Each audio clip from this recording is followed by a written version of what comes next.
All right, what's up, everybody? Thanks for joining tonight. Wanted to do kind of a little bit of a fun live stream tonight. So Neil was nice enough to pop in with me and kind of get the show started here a little bit. And so tonight we're going to talk a little bit kind of budget friendly, like whiskeys. I didn't want to like leave it to bourbon because I know people may talk about rye, scotch, whatever it may be. So whatever you guys want to talk about, it's kind of an open mic night. I'll throw in the chat a link, so if anybody does want to join in, you're more than welcome. I think I can get 5 or 6 people in at one time. So if there's anybody who wants to join, go ahead. The link is in I think the very top part of the chat right now. So other than that, so I want to say thanks to Neil for jumping in. Oh, yeah, man. So Neil is the better half of the Bourbon Buddies. I'll say that because Jeff's not there. So I'm just kidding around. Yeah. But no. So why don't you, before we get going, why don't you want to tell everybody a little bit about you and your channel? Absolutely. So Jeff and I, myself, Neil, are the Bourbon Buddies, and yeah, man, we're just like right now, we're just chilling. We're just hanging out, and just having some conversations on our YouTube channel, and just we're loving every little bit of it. Just kind of talking about stuff that we talk about, when we sit down and drink bourbon, or just about like bourbon itself or whiskey or whatever. And yeah, we're just having a great time with it, man. Yeah, you guys are doing a good job. Like your video the other day, like we were talking about the other day, when you guys are just kind of sitting there shooting the shit. I mean, that's good stuff. I mean, we all like to do it, and I don't have a buddy necessarily to do my reviews and stuff with. So it does look like a lot of fun when you can see guys like you and Jeff doing kind of fun things like that and just kind of working off each other, so. Yeah, it helps. I mean, plus we've known each other. I mean, God, I think it's got to be like almost 20 years. Yeah. It's like crazy. It's like, I can't believe it, so. Well, that's the thing. You get to the point where you already kind of like know what he's going to say or do probably most of the time anyway. So. Oh yeah. I know all that stuff. I probably know him, better than my wife. Geez. Yeah, no, but that's the good stuff. I mean, and whiskey itself, I mean, it brings, like we were talking before we started with the drink, it brings everybody together. Like for instance, like Al's in here and he's across the pond. I mean, it's crazy that you get people from literally all around the world interested to hear other people talk about their experiences and all of that. So, thanks everybody for jumping in tonight. It should be a lot of fun. And again, I left this as an open mic. So if there's anybody who's set up or wants to jump in, either send me something or there's a link in here, and every now and then I'll maybe repost the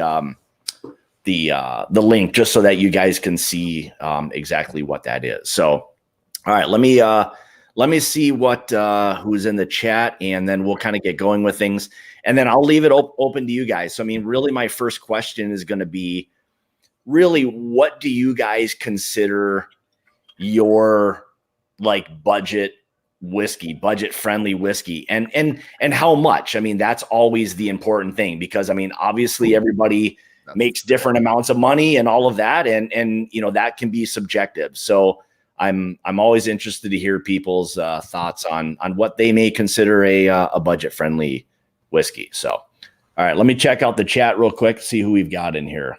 Yeah, let's see what we got. Oh, the Bourbon Buddies. Don't pay any attention to those guys. Yeah, we're already in here. Shit. Yeah, you're right. I'm gonna have to get the block ready. Will Henderson, Andrew Norris, Brian Butler, and Nick S. Hey, Nick.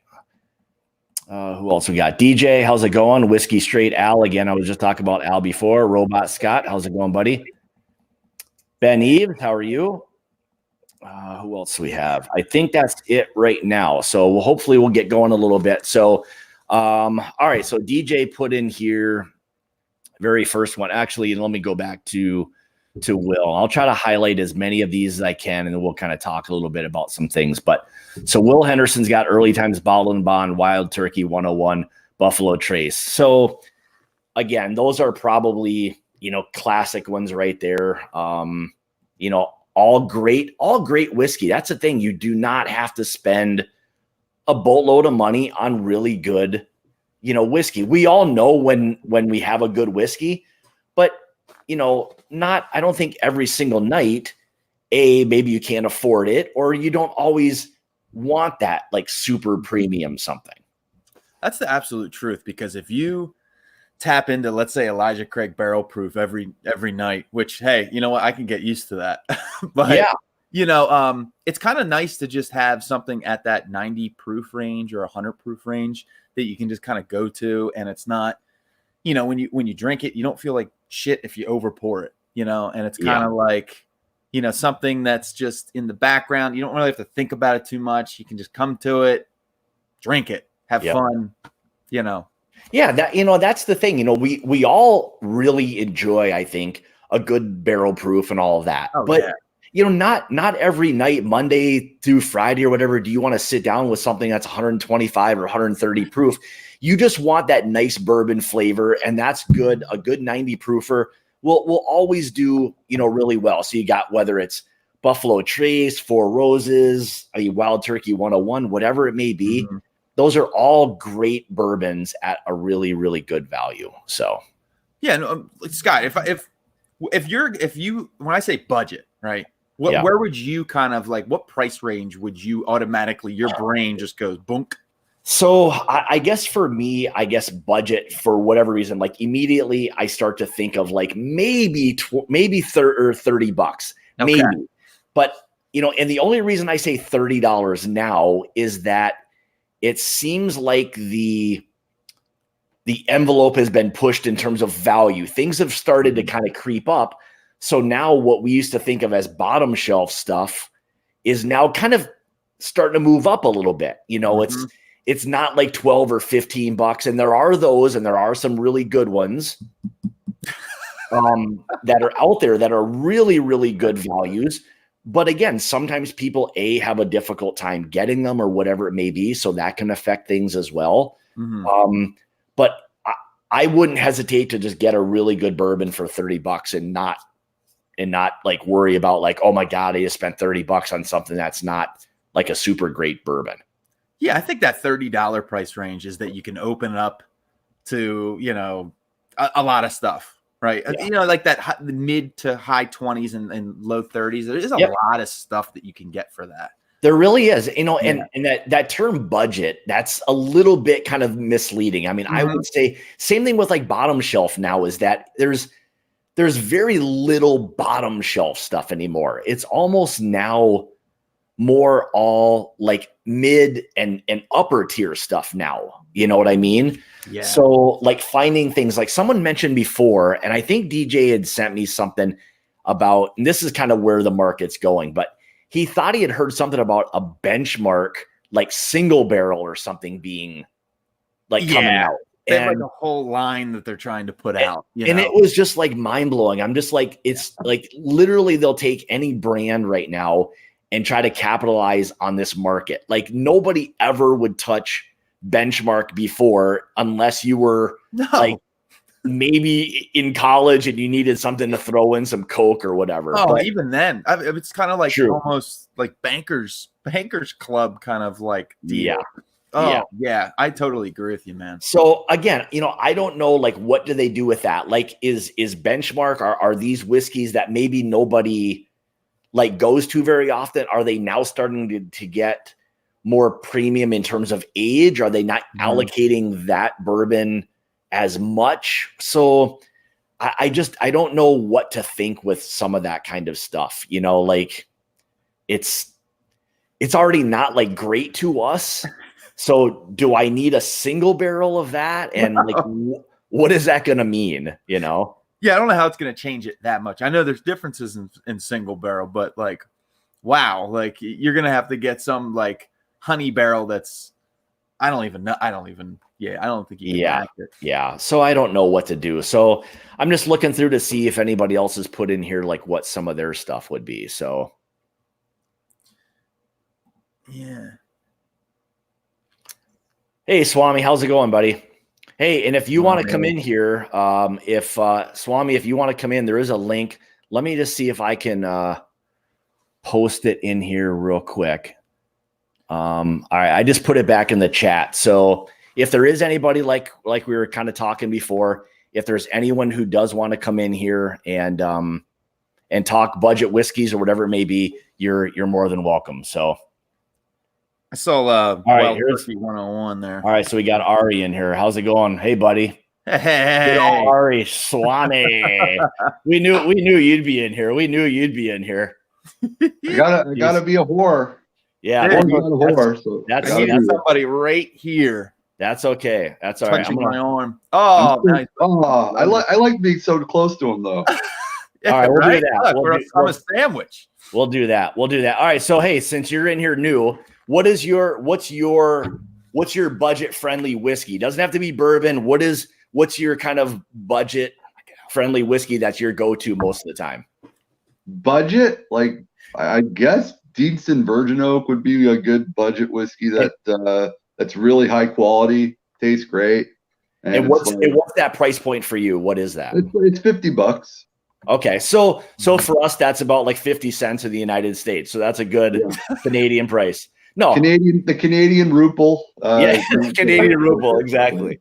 So okay, so that's in line. So $50 is probably what, $35 for us or so. Yeah, probably. I think. Mm-hmm. Mm-hmm. And what is that? So the whiskey you mentioned before, I'm assuming that's a Scotch. Yeah, it's Scotch. I'll get the bottle 1 second. Okay, all right. I came in to say hello, but I guess I'll. Well, yeah, stick around for a little. Stick around.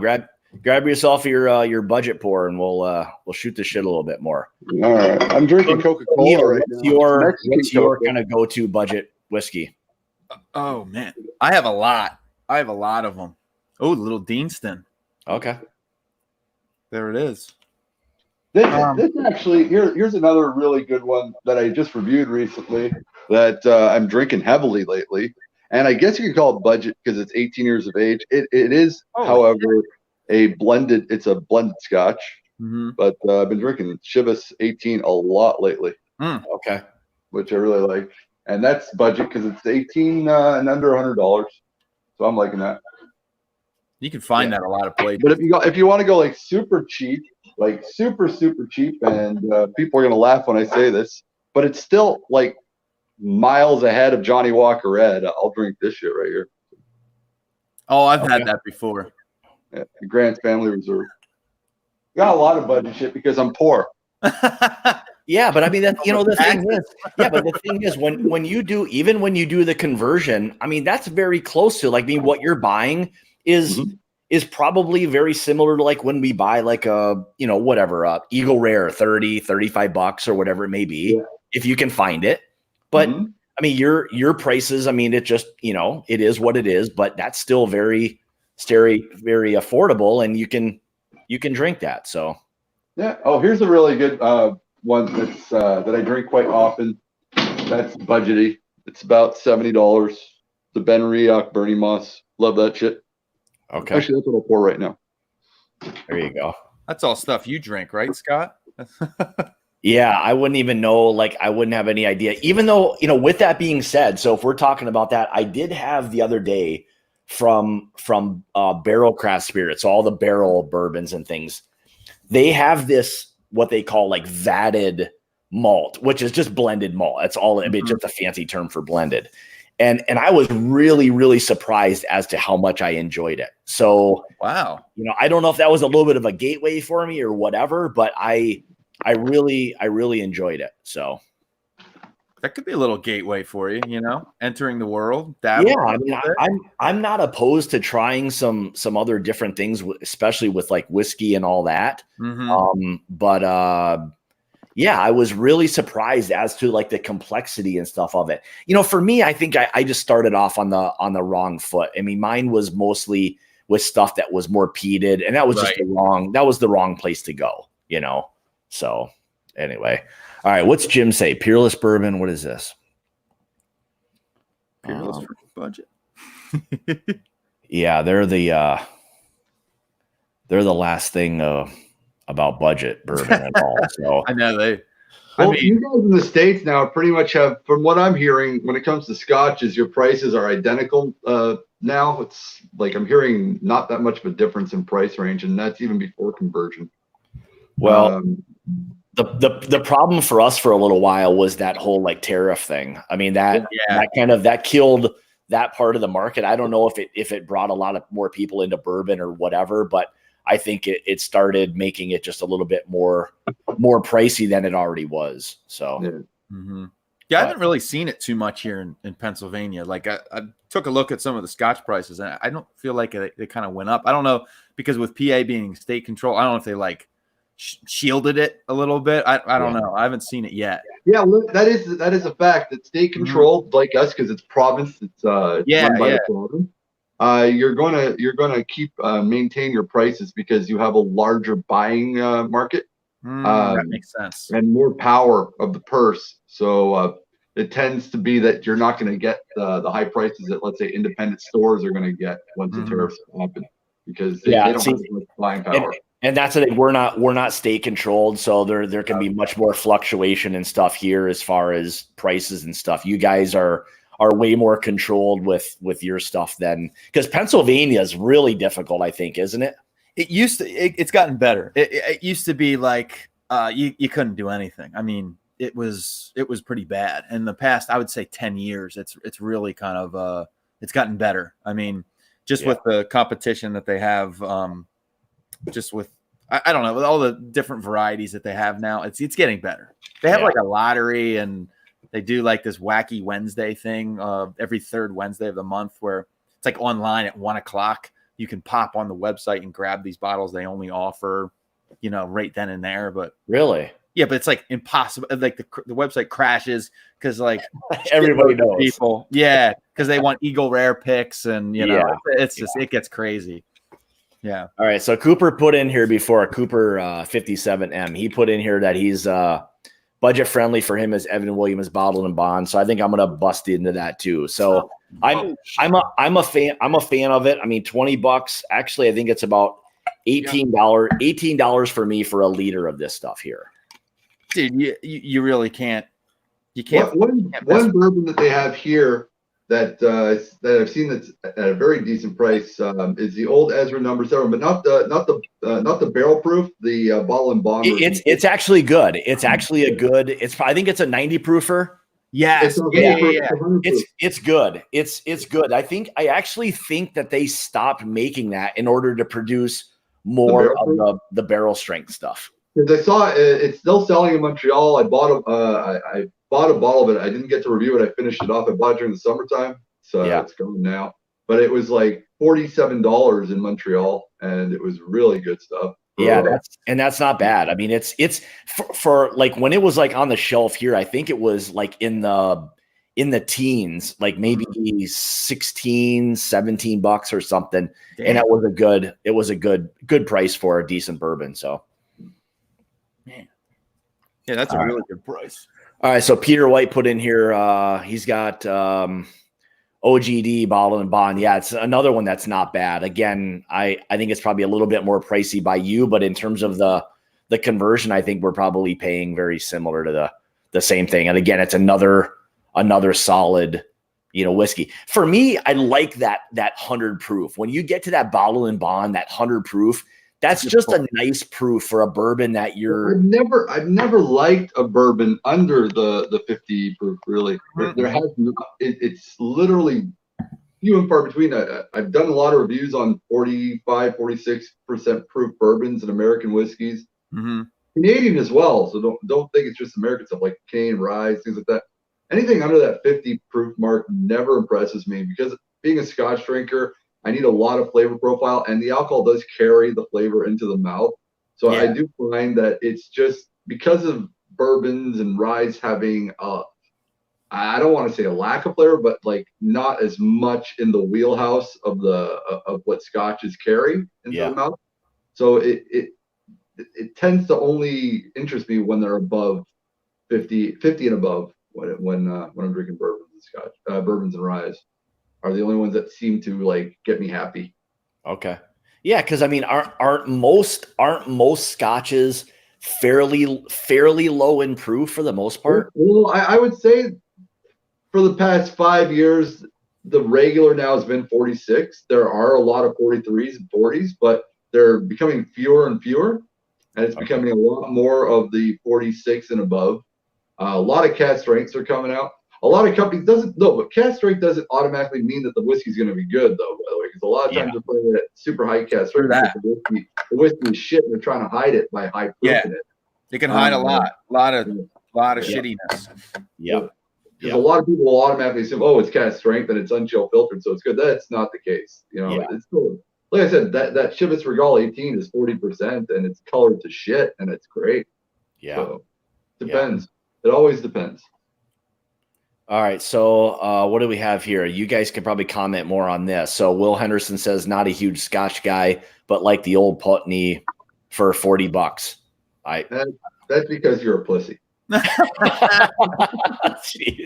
right, I can't comment on any of that. I don't know Will, and I don't know what Old Putney tastes like. So I don't either, actually. I'm limited with my Scotch. So I'm limited. Yeah, I'm very limited. So YW Old Ezra 7 101 proof. Now here's another thing. So this one here, I don't know if you guys see it at all, but around here it was still available up until not that long ago, and it was like right about $40, and it's a great barrel proof. Oh no, he's got the Old Sever 101 proof. Yeah, that's the that's okay. But you're one. Yeah, see, I was thinking of this one here. Yeah, that's the one that sold in Montreal. The 100. It was really good. It's 47. It was like $47. No, this one's different. This is 117 proof. No, the one I had is 100 proof. Like exactly. Yeah, okay, that one, that's still a good one. That's still a good, really good whiskey. So that's all source stuff. That's all Heaven Hill stuff that they have when they were doing all the sourcing from Heaven Hill. I don't think they're doing as much as they were before. I think they're starting to produce a little bit more of their own stuff, but yeah, they're actually putting out. I just saw in PA they're going to drop it. I don't know when the hell they're going to drop it, but I saw it's like pics of Ezra Brooks. It's like a 4-year. Really? Yeah. So I'm interested in that. I think it's all their own distillate. Okay. So yeah, that's interesting. Okay. I'm just gonna go grab a beer since I'm gonna be here. I guess a bit. You guys cool with that? Yeah, that's fine. Do whatever you need. I got a double fist. Yeah, and if there's anybody else who wants to pop on, I'll throw the link and stuff back in here so you guys can feel free to jump on. So all right, let's go back. So Neil, what's your little bit of a go-to? Is that a little Eagle Rare you got there? No, this is actually Fighting Cock. Oh, okay. All right. All right. That's kind of, what? Every time I drink this now, I always think of Matt from ADHD Whiskey. Yeah. I always think Fighting Cock. You know what? Speaking of Heaven Hill, I think Heaven Hill does a really nice job of having these budget line, bourbons like, J.W. Dant, JTS Brown that you have, Fighting Cock, Evan Williams, Bottled and Bond, right? They just like have that whole that whole line down. And I tend to always, I love Heaven Hill stuff. I mean, I'm a big fan. So no, I'm a fan too. And I think you kind of hit the nail on the head with that, is that they've got a lot of friendly priced like whiskeys, lots of good ones. I think, and the way I try to look at it is like, I mean, I look at it from the standpoint of, do I want to sip on this? Not, is this good for a cocktail? Like, I don't want to think that way necessarily, but like this, I mean, for me, it's a really good full-bodied whiskey for $20. It really, it's really good. I mean, it's got, you still retain a lot of those corn notes because but that's why, we drink bourbon, because it's corn. Yeah. Yeah. I mean, it's sweeter, generally speaking. And and I think with a lot of the Heaven Hill stuff, they got that little nuttiness, that different characteristic and stuff, like bourbon, like it's such a, same thing with Scotch, it's such a generic term. Cheers. Cheers. It's such a generic term, it's all the same but different. I mean, it's the same classification, but like every brand will have their own uniqueness, which is the best part about whiskey for me, Yeah. Well, that's why I kept on. I did a live show about a month ago. It was on. Was it? I think it was with Bourbon Crusader. He had a bunch of people on, and I was talking about Texas whiskeys because I don't know shit about Texas whiskeys. I've never tasted a Texas whiskey yet, and I was trying to get people to pinpoint what the flavor profiles were, but all they could keep on saying was, "Oh, it's their own thing, their own style," but they wouldn't give me exactly what is the difference between a Texas whiskey and a regular bourbon. Like, and all they were saying, "Oh, it's just different, it's intense," but I'm like, "But what is the main profile? What is the main flavor attribute that comes from Texas whiskey that makes it so much different from the rest of them?" And no one would tell me. So, the one thing I would say about Texas whiskey for me is you always get this, like where it's a condensed flavor. It's like if you could think of like already a good bourbon, but with a little heavier, like maybe oak, a little heavier spice, and this like almost herbal type of characteristic to it. It's very like a concentrate almost. It's like you took a good bourbon and just poured in like a little bit of like this concentrate to it. They say like the marketing behind the Devil's Cast, like they sucked a bit more out of the wood, and it could almost be like that, but the flavor of it is like if you could just drink that. It's got this unique, funky kind of flavor. Now remember, most of the whiskey from Texas is all done through the pot still distillation. Right. So that in itself is already going to create a bit of a unique flavor. And most of the time it gives you a little bit more of a creamy characteristic, which is nice. But so it does have its own like kind of terroir if you want to kind of go that far, but it's got the heat. Don't use French. It's turning me on here. Yeah. Oui. I'm flopping around commando. And you're not all right, we'll keep it American here. We'll keep it American here. American in this. All right, let's see who else we got in here. Anybody? All right, so YW Cooper 57M is here. Still whiskey straight Al. Thanks, buddy, for popping in. I have no idea what the hell time it is by you, but it's got to be. My guess is got to be late. It's got to be late over there. I mean, that's got to be 6 or 7 hour difference, I would think. Oh my God. So if it's whatever, I don't know, 1 or 2 in the morning, thanks for tuning into us dipshits, I guess. I don't know. Jeez. It's 8:30 here at night in beautiful Quebec. It's starting to get nice in you're near Chicago. You're not in Chicago. Yeah. No, it's the other day it was nice. Today was nice as well. So yeah, we're finally starting to.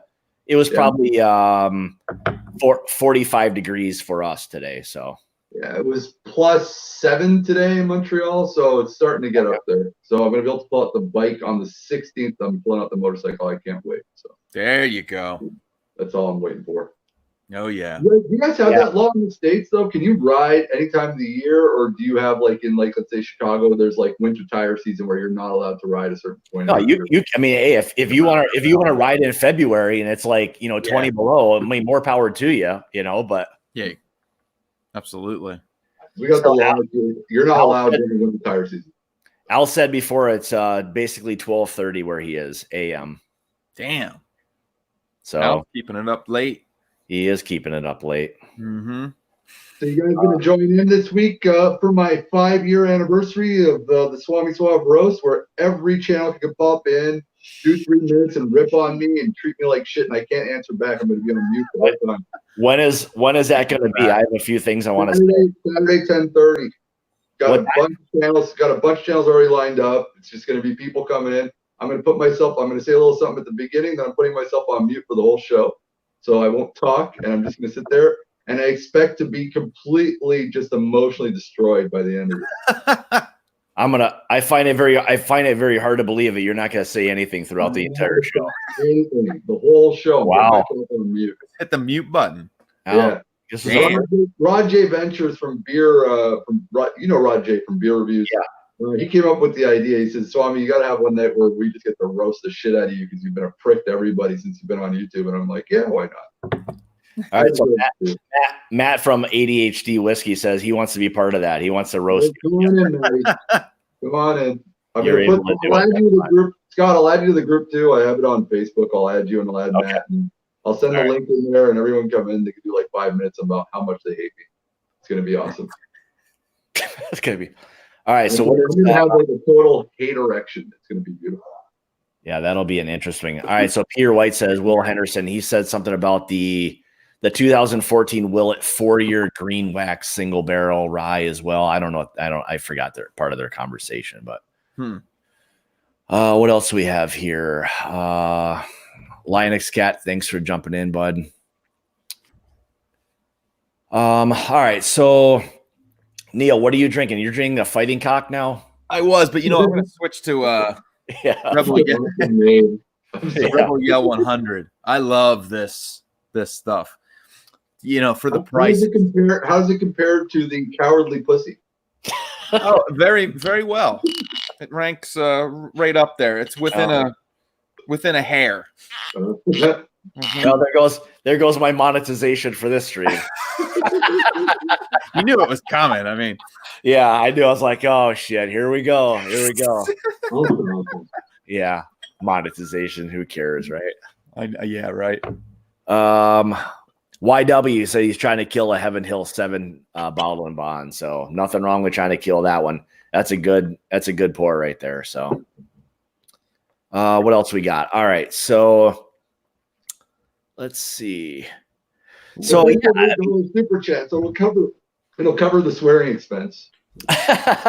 Yeah, it's good. You have to pre-submit your money just to remonetize the stream or something. So just get it back up and running. Yeah. All right. So if there's anybody else who wants to, I'll put in the little link here again in case anybody doesn't want to be a chicken shit and jump in here and chat along with us. The cat's out of the hat now. You don't have to. You got it. You don't have to know anything about whiskey. You don't have to know anything. I mean, clearly, I don't. Clearly, that's the case because Swami's in here, so we're good to go. So I don't know shit about nothing. Nope. Yeah, that's the best. When you don't know shit about nothing, that's the best right there. All right, so let's see. What else do we have here?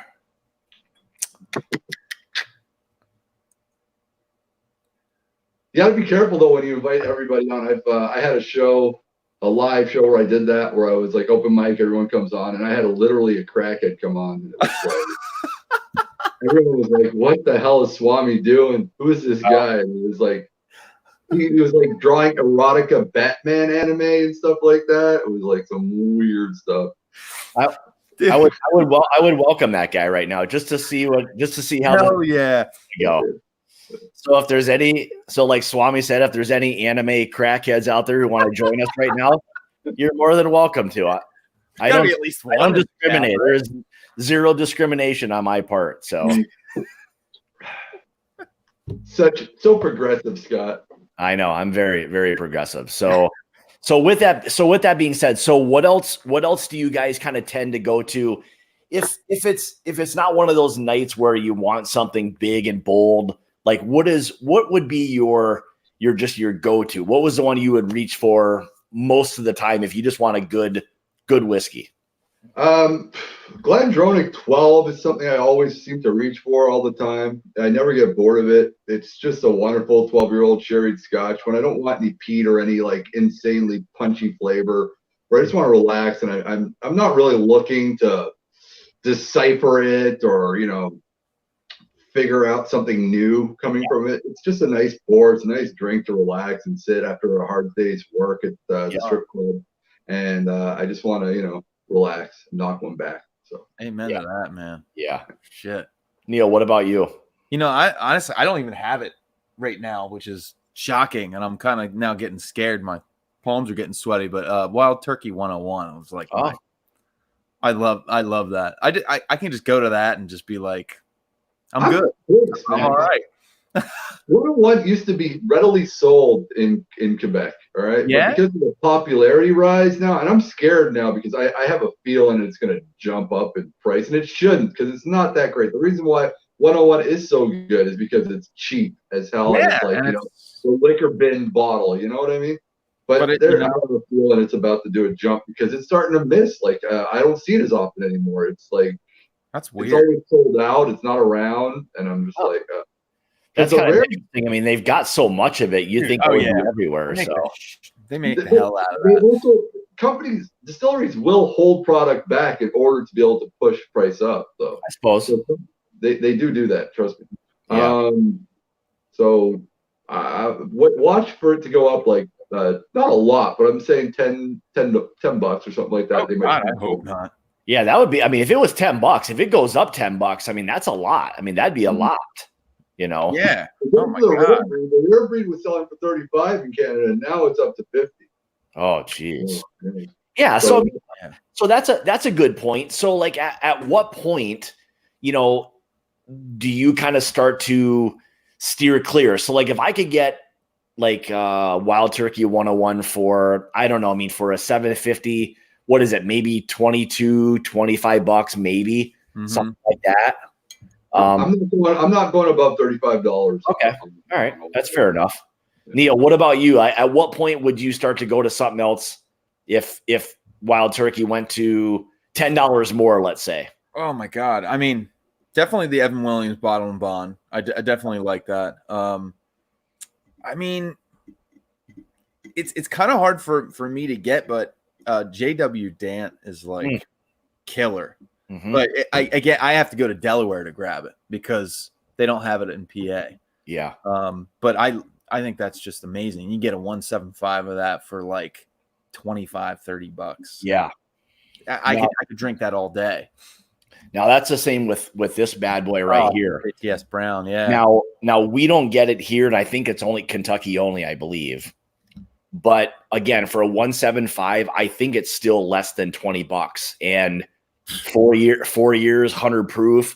It's got, like, I would say, if anybody ever wanted to know like the general flavor profile of like bourbon, and you weren't going to try to break the bank, like that's a good descriptor. Like it's just got a good caramely vanilla. Like it's very, like if you're doing a review, it's like, oh, this smells like vanilla. Again, bro. What's the bottle you're talking about? I've never seen that before. Yeah, so I think it's a Kentucky only release. There is, I believe, it's either an 80 or 90 proof one as well. But I've had it, and it's just so watered down that it kind of stripped all the flavor of what I thought maybe it would be a poor man's version of this, and it wasn't that at all. So, yeah. All right. Yeah. Oh, here we go. We got another victim. Will Henderson. Thanks for joining, buddy. How are you? Hey, cheers, man. Just because he called me a pussy earlier. There you go. So how you doing, man? Good, dude. Drinking a Buffalo Trace pick. Oh, hell yeah. There you go. All right. So for you, you would consider that okay, maybe not a pick, but just a standard Buffalo Trace. You'd be okay with that just being a nice budget-friendly bourbon for you. I can get picks for $23. Really? Damn. Yeah. In Georgia right now. Oh my God. I hate America. You can't get shit here in this country. I don't know if I've ever even heard of it being that cheap, especially a pick of it. Yeah, the cheapest I've seen $23.99, $24. But really? Wow, that's a good price. And like we were saying before, you know, that's just one of those, again, you could probably use Buffalo Trace as a good descriptor of like, this is what bourbon tastes like. Mm-hmm. Yeah, Buffalo Trace doesn't get enough love. It's treated too much like shooter juice, you know? I don't know, man. I don't know, man. People go ape shit over Buffalo Trace products in general. Like no, I'm talking about the straight bottom line Buffalo Trace, just the regular shit. It's really good bourbon, but it's not expensive, and I just find it gets treated like shooter juice everywhere you go. Oh, well, I think I'll finish off mine. I've got one from, this is probably almost a year or so ago. Here, man. If you can find it, it's awesome. I find Buffalo Trace better than either. That's a good price. I mean, under $25 for a store pick. I mean, it's a nice unique pour. A lot of times, you know, that's the one thing I would say about Buffalo Trace picks is that most people, I think, always try to find something that's a little bit more off profile. Mm-hmm. Whether it's more oaky, more spicy, more sweeter, whatever it may be. But that's one thing I've noticed. Well, a lot of people doing with the Buffalo Trace picks, of trying to find something that's super off profile. So, but which I like the profile of Buffalo Trace. I mean, yeah, you know, it's got this like really awesome sweetness that I can usually I can pick it out and I can go, whoa, that's Buffalo Trace. It's to me, it comes up as this like caramel apple kind of thing, and I really like it. Buffalo Trace, man, is solid. People are going crazy though around here with it. They so right now, if you go into Pennsylvania liquor store, they let you have only 2 bottles. They specifically do not let you get more than that because people just will come in and then just demolish the shelf. I mean, they'll just like take like 10 bottles and then go home with it, and then there's none on the shelf, you know. So one that's forgotten about is like kind of like the beaten stepchild of the group that I love to death. I don't care if it's a weeder. It's probably my favorite. I always try to get a bottle whenever they're out, and it's the Maker's 46. I love that. Oh, that's delicious, man. Yeah, I agree with you. Good. That's good stuff, man. That one's always forgotten. You know what I feel like is kind of crazy of these Knob Creek picks. You know, you get those out there for $50 that are 15 years, 14 years old. Yep. Oh yeah.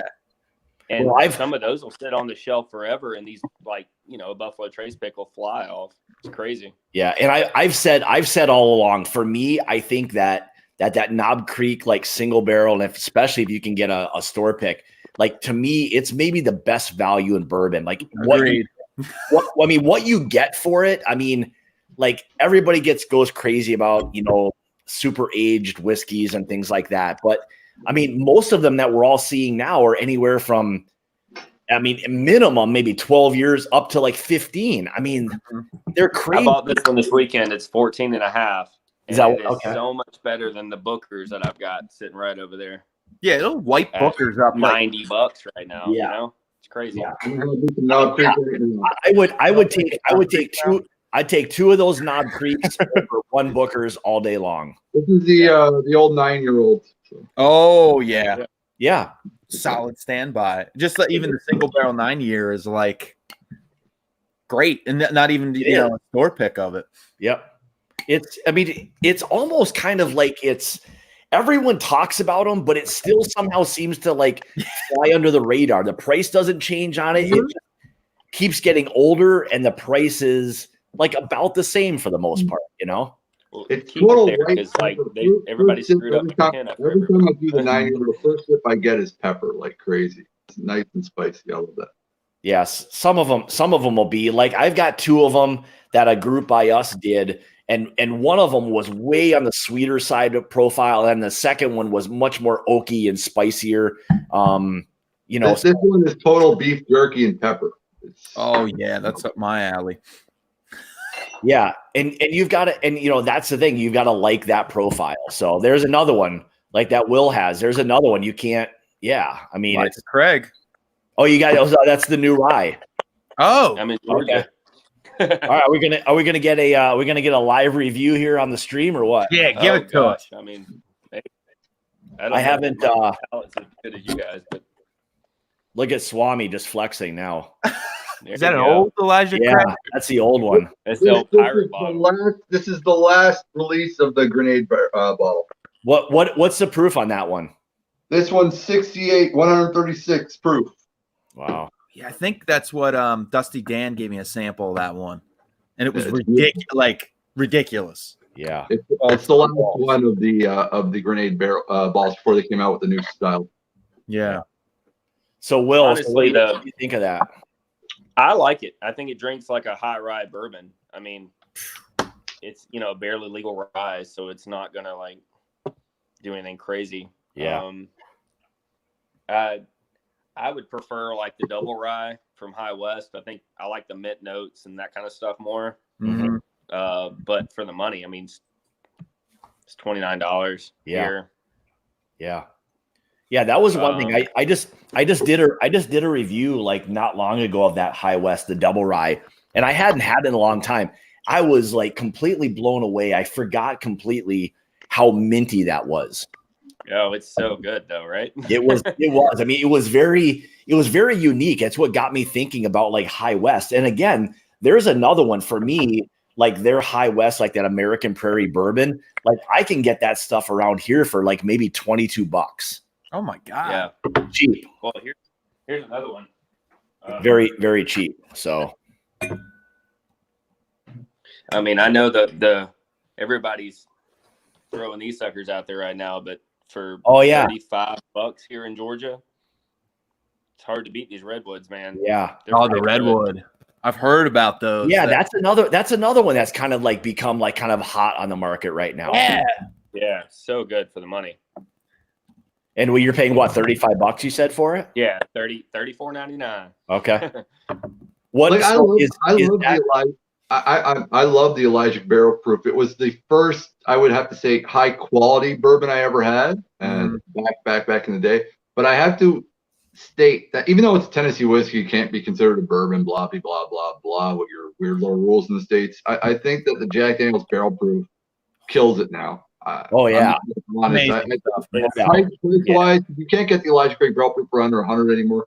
And Jack Daniel's, because of their insane supply, are keeping their barrel proof at 60 to 65, and they're doing right by doing that, because it is literally the best bang for the buck when it comes to the bourbon world for me any day of the week. It's so good. In Georgia, they're exactly the same price. So I mean, take your pick. Yeah. It's okay. Same price for you too, then. Hey. Yeah. Yeah. Not the same price. The Elijah Barrel Proof has jumped up to 100 to 100. The cheapest you get is 100, but I've seen it up to 150 in some other parts. And while the JD Barrel Proof is staying at 65 everywhere. Holy really? Yeah, they're both around 60 here. Thank God. Yeah, that's a solid pour. That Jack Daniel's Barrel Proof. It's like, I don't know. You just get everything you want.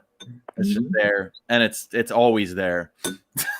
Well, they've got so much supply that they can keep it going. Yeah. They can put it down to $45 and still make a profit off of it. They know they do everything in house. You know, you think about, like, I think that they have a cooperage in there, right? They got their own. So they're doing everything there. I lived in Tennessee for a couple of years, and we actually went down there and checked it out. It's an awesome process. You know, anytime, that's what I mentioned that once on a live show. Anytime JD wants to, they can just destroy the fucking market with the supply that they have and the stuff they got. I'm sure they've got some shit in there that's like 100 years old. It's not even necessarily Jack Daniels. It's Brown Foreman, period. True. Brown Foreman can, like, I mean, if they really wanted to like flex on people, they really could like almost like destroy people. I mean, they're really with their new stuff that they've got coming now with everything they're doing. I mean, I think the nice part about that I think they're really paying attention to the whiskey world in terms of what people want. Exactly.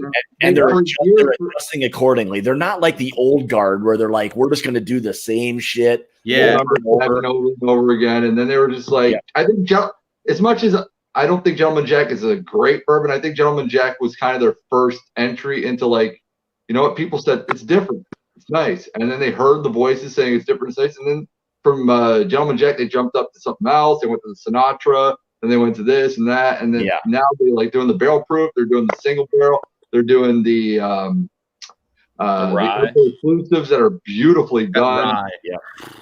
Yeah. And the ryes, and it's all great stuff. And it lets you know they've had all this quality in their basement forever. Well, you know, I think the thing with Jack Daniels, for the longest time, they had to break the stigma of Old Number 7. Like, everyone in their mind, when you hear Jack Daniels, so many people thought for so long that, like, I'm just going to be drinking like a cocktail mixing whiskey. Like, you just want to get smashed and all that. And like, now they're single barrels, they're barrel proof, they're single barrel proof. They are killing it with those picks, and they're affordable too. Yeah, well, that's the only company the only distillery I could see that could compete maybe is Wild Turkey. Is like the only other big boys in the block, and maybe Makers is nowhere near the same level, but maybe because of years of being the bartender's choice, could maybe come on. Well, I mean, Makers for the most part, they kind of, I mean, okay, I don't want to say one thing, but they kind of almost do one type of thing. You know, they don't deviate very far from, I mean, like they're 46. I mean, that was for them probably really going above and beyond what they're normally used to doing, you know. And I'm sad to say their batch strength was not very good.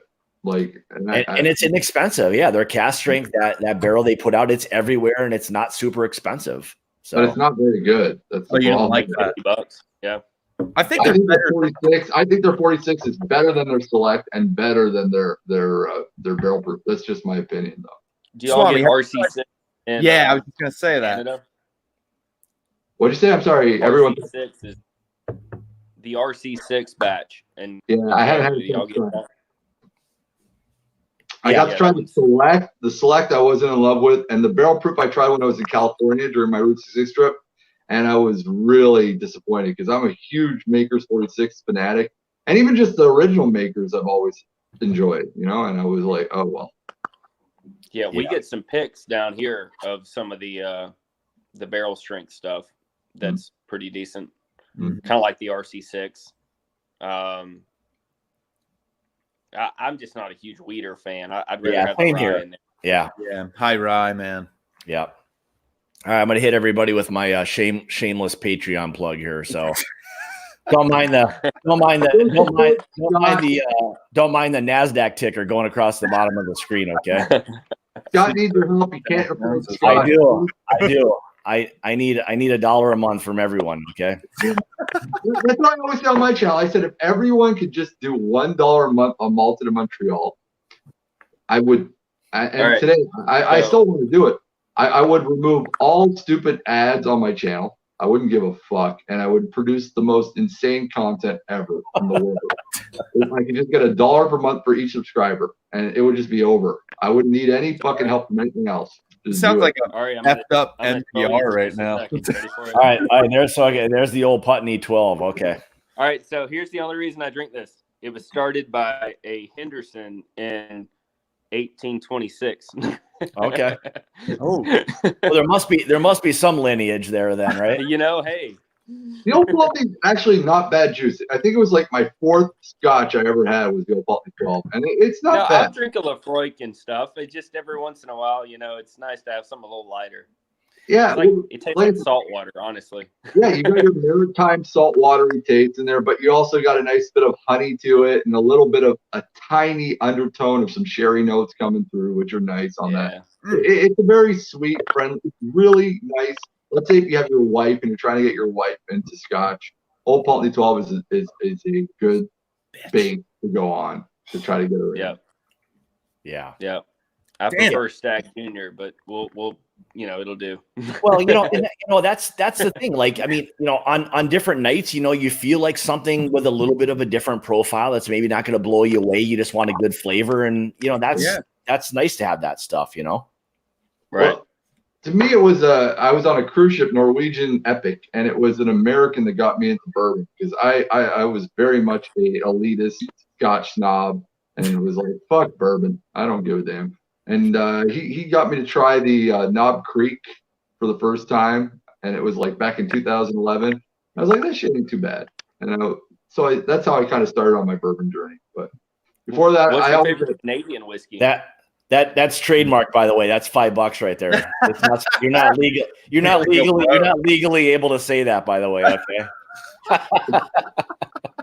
What's my favorite Canadian whiskey? I would have to say, literally, if we're talking economic picks, just a regular basic lot 40. I love that shit. No, I'm not talking about the cask strength or the 11, the 12, or the new one. Which, by the way, I do not push towards anybody. If other channels want to, that's fine. I'm kind of annoyed with the lot 40s doing cask strengthers, and now they're not putting a no age statement on it, which is pissing me off.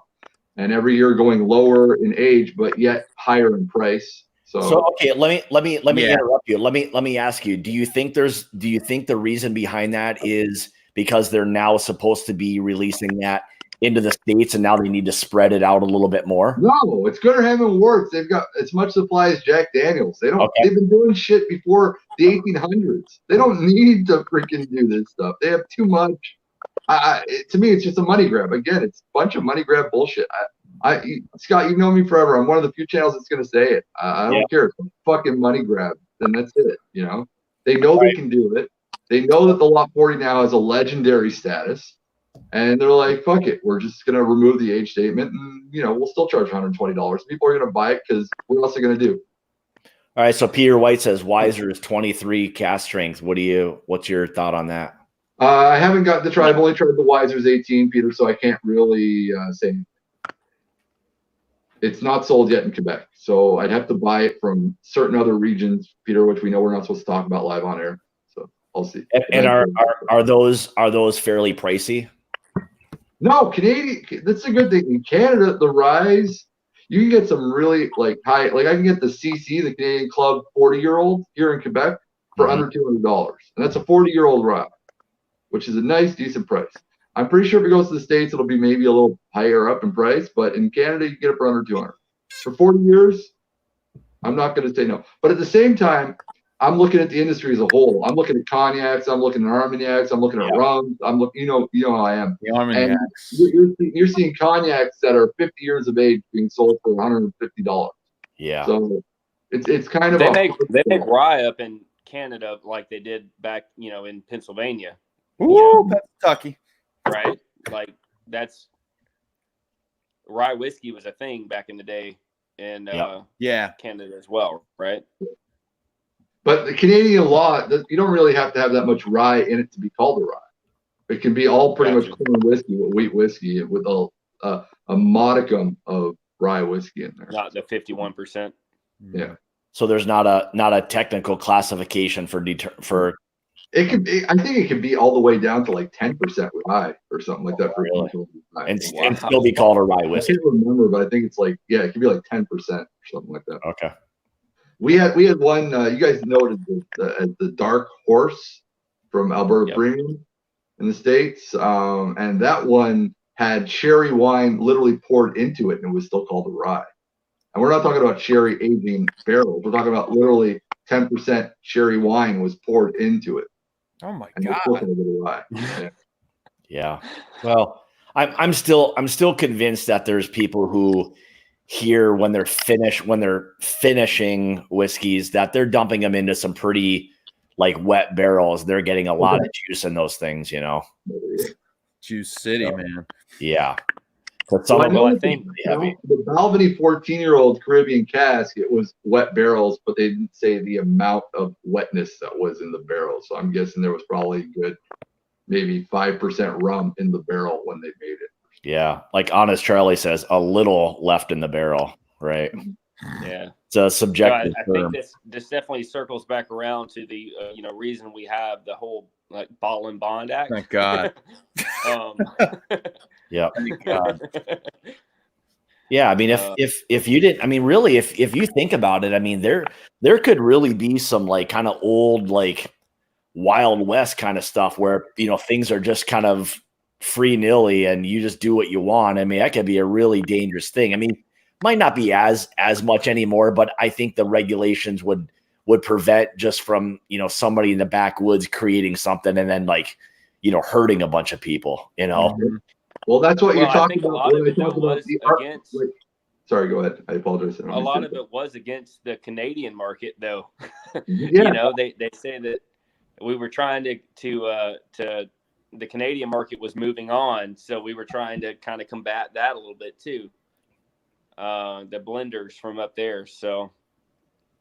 It's gotten a little better though in Canada.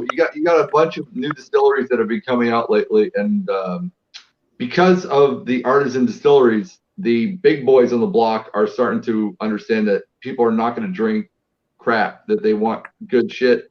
So the big boys are starting to get into play, and they're starting to produce some really high-end stuff in Canada. Again, I can't really speak for the Canadian distilleries because I'm a Scotch guy. I'm not a rye guy. I've always admitted that. I think rye is all right. I'm never going to be a mega fan of rye. I'll drink it in a pinch if I need to. I'm always going to veer towards my Scotch, even bourbons before I go to rye. Mm-hmm.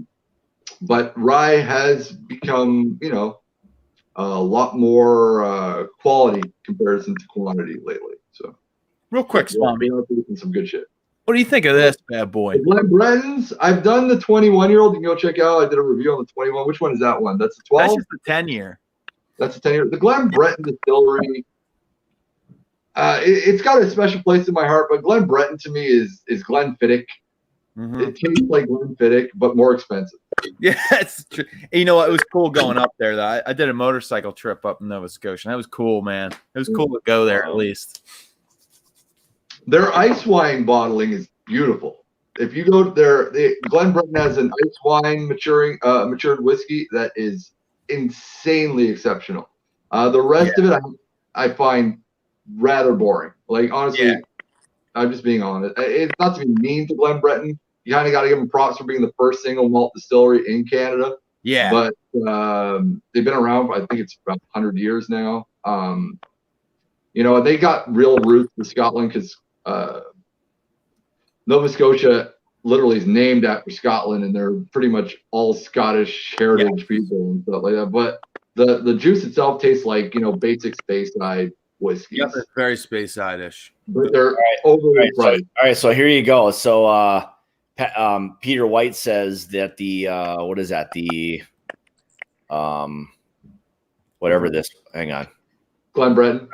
This one. Yeah, he said it's not very good. Now I don't know anything about it, so Peter will agree with me. The 21-year-old I bought for about $180 back in 2012, and I couldn't give it away. No one wanted it. Like, I was literally trying to do trades with it, and nobody wanted it. They were all like, "It tastes like a Glenfiddich 12," and I was like, "You're right, it does." They're not very adventurous in the distillery, and that's why when the ice wine casking came out, it was so good, because normally they're just doing bourbon aged stag 40 to 43% Scott. Well, I can't call them Scotches because they're not from Scotland, but 40% single malts, and they're just, you know, they're basic. They're not bad. I'm not saying they're bad or anything. They're just basic, run of the mill single malts. Again, can't call it a Scotch, but if you taste it, you're gonna think it's a Glenfiddich 12. That's what you're gonna taste. You're like, it's a Glenfiddich 12, which is fine. I mean, that's the one thing I've come to the conclusion that, you know, like, nobody is ever like wrong. I know people will say that's not good, this is very good. It's not, but at the end of the day, you drink what you like, and that's all that matters. And the good part is that the whiskey itself does all of this. It lets us shoot the shit about it and have our opinion, and it is what it is. But, you know, that's the best part about it, is that it allows, you know, us to do a lot of these. I will beg to differ. I think if you're drinking Fireball, you're doing it wrong. Okay, I wasn't. That's different. I wasn't trying to classify If flavor. you're drinking Crown Royal Apple, then you're doing it wrong. So my guess would be there's probably not very many like Fireball barrel picks. That would be my thought on that. So I don't know if it's as that's intriguing. If it's like as like it's not as like any whiskey with added flavoring to it. Fuck off. That's my hey, and there's the other thing, like, we don't have to worry about that with bourbon. Like, there's nothing can't do it. Stuff, you know, so there's no coloring, no sugar, no any other shit.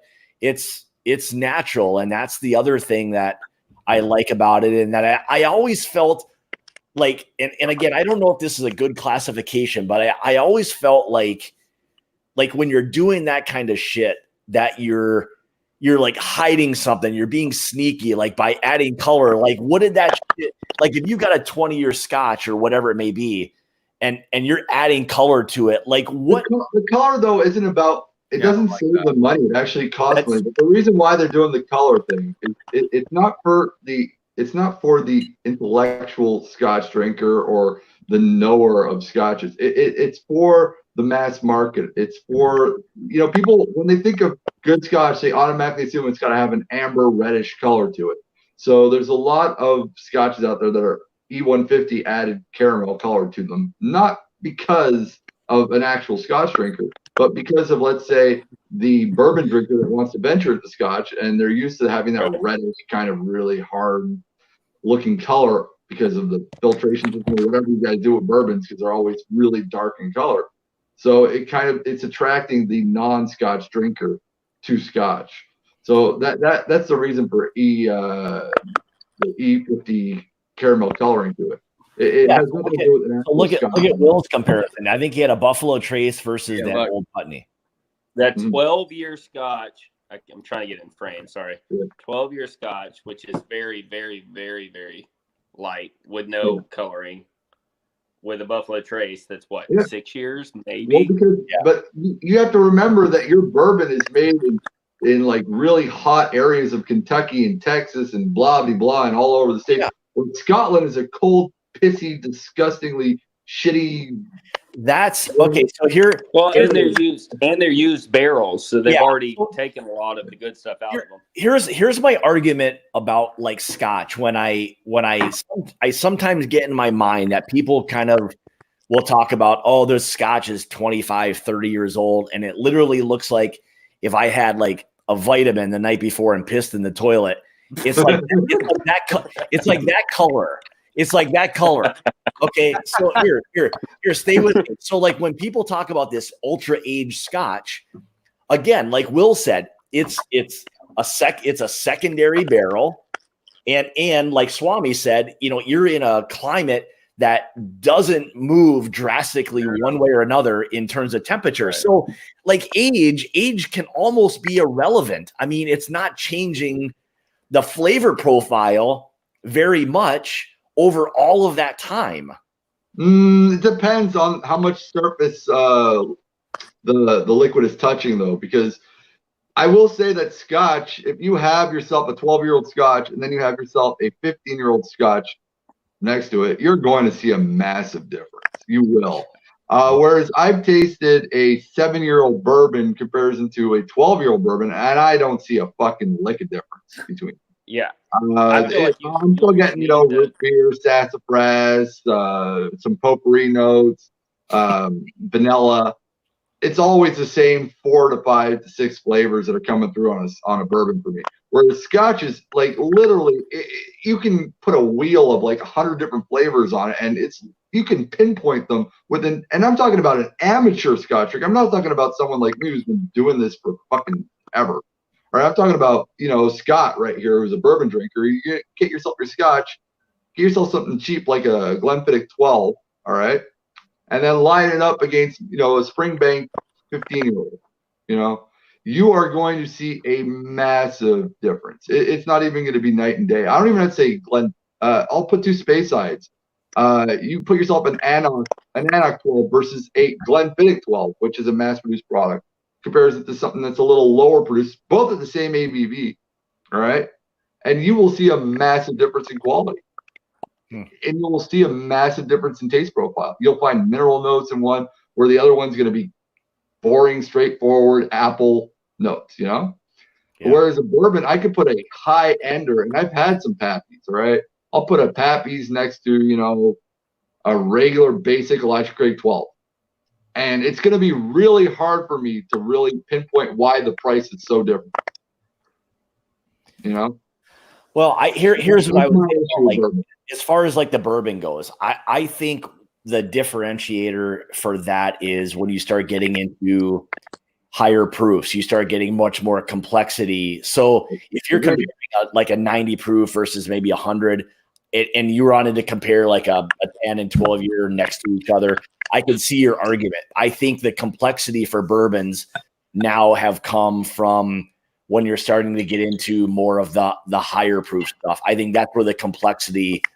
I agree almost, but then I'll disagree because most experts, I'm not talking about us douchebags that have channels and shit like that. I'm talking about expert tasters will tell you that in order to truly taste the whiskey, you have to water it down to 30%, even 28%, some of them say.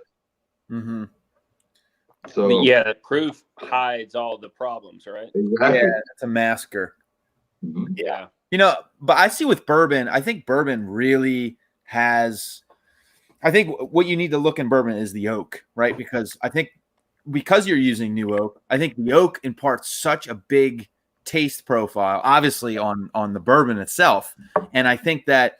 You take, let's say you take a bourbon that's aged 14 years compared to a bourbon that's aged, 4 years, you're going to see a vast difference in taste profile because the 4 years is going to pump out a lot more of those corn notes. It's going to be a little bit more harsh. You're not going to get a lot of the oak, but then that, 15 year, you're going to get a lot more of those oaky notes. A little bit more chocolate kind of coming through, or, whatever it is. But like, that's kind of where I see, the bourbon differences. So if I were to take the same proof and I would take like a high end 15 year compared to a 6 year or 4 year, that's where I'm going to see the differences. But I do see what you're saying, because with Scotch, it's like you go from, let's say, Pete World in Isla, and then you go all the way over to, your islands or whatever it is. It's like, it is very different. So I agree. They use different waters, so really it's good point. completely Really good point. Scotch. But as much as I'm a fan of Pete, Pete is also a masker of imperfections. So that's another thing. You always want to look at the distillery and try to get their unpeated product first before you try their peated product. So you can really just taste. I'm saying this to the guys who are in the watching right now that maybe are thinking about trying some scotches out there. Try the unpeated stuff first. See what you think about the juice. Figure it out what the taste profile is of all new makes. And if you get your hand on a new make spirit, that's wonderful, because that's when you'll really know if you like this distillery, because it always starts off at the beginning of where the spirit is born. Try to get yourself the new makes, which is, of course, when you're talking about bourbon, the White Dog. Totally. Go out and grab that if you can. All right. I've had the luck of being able, because of the channel and a lot of distilleries try to market with us assholes out here, to get a lot of the White Dogs, a lot of the new makes, and you'll see if it's quality right off the bat, instead of just a bunch of wine caskings, a bunch of peat, a bunch of whatever, and that way you'll know the quality of what's being made. I really want to quickly state happy birthday to Santa Cruzan. Big supporter of Malton in Montreal. Big supporter probably of my bourbon journey too. One of the best guys in the world. Yep. Santa Cruzan, it's your birthday today, and we salute you, brother. Yep. Happy birthday. Yeah. Happy birthday, buddy. So Peter White mentioned before, I'll throw this little comment back up there. And again, I don't know. It just went away. That he's got a 13-year-old Cavalon that's like dark as black or whatever. I don't even know. I don't even know how that's possible. I mean, how is that possible to be that dark like that? Well, if you're talking about Cavalon, you're talking about the high heat temperature.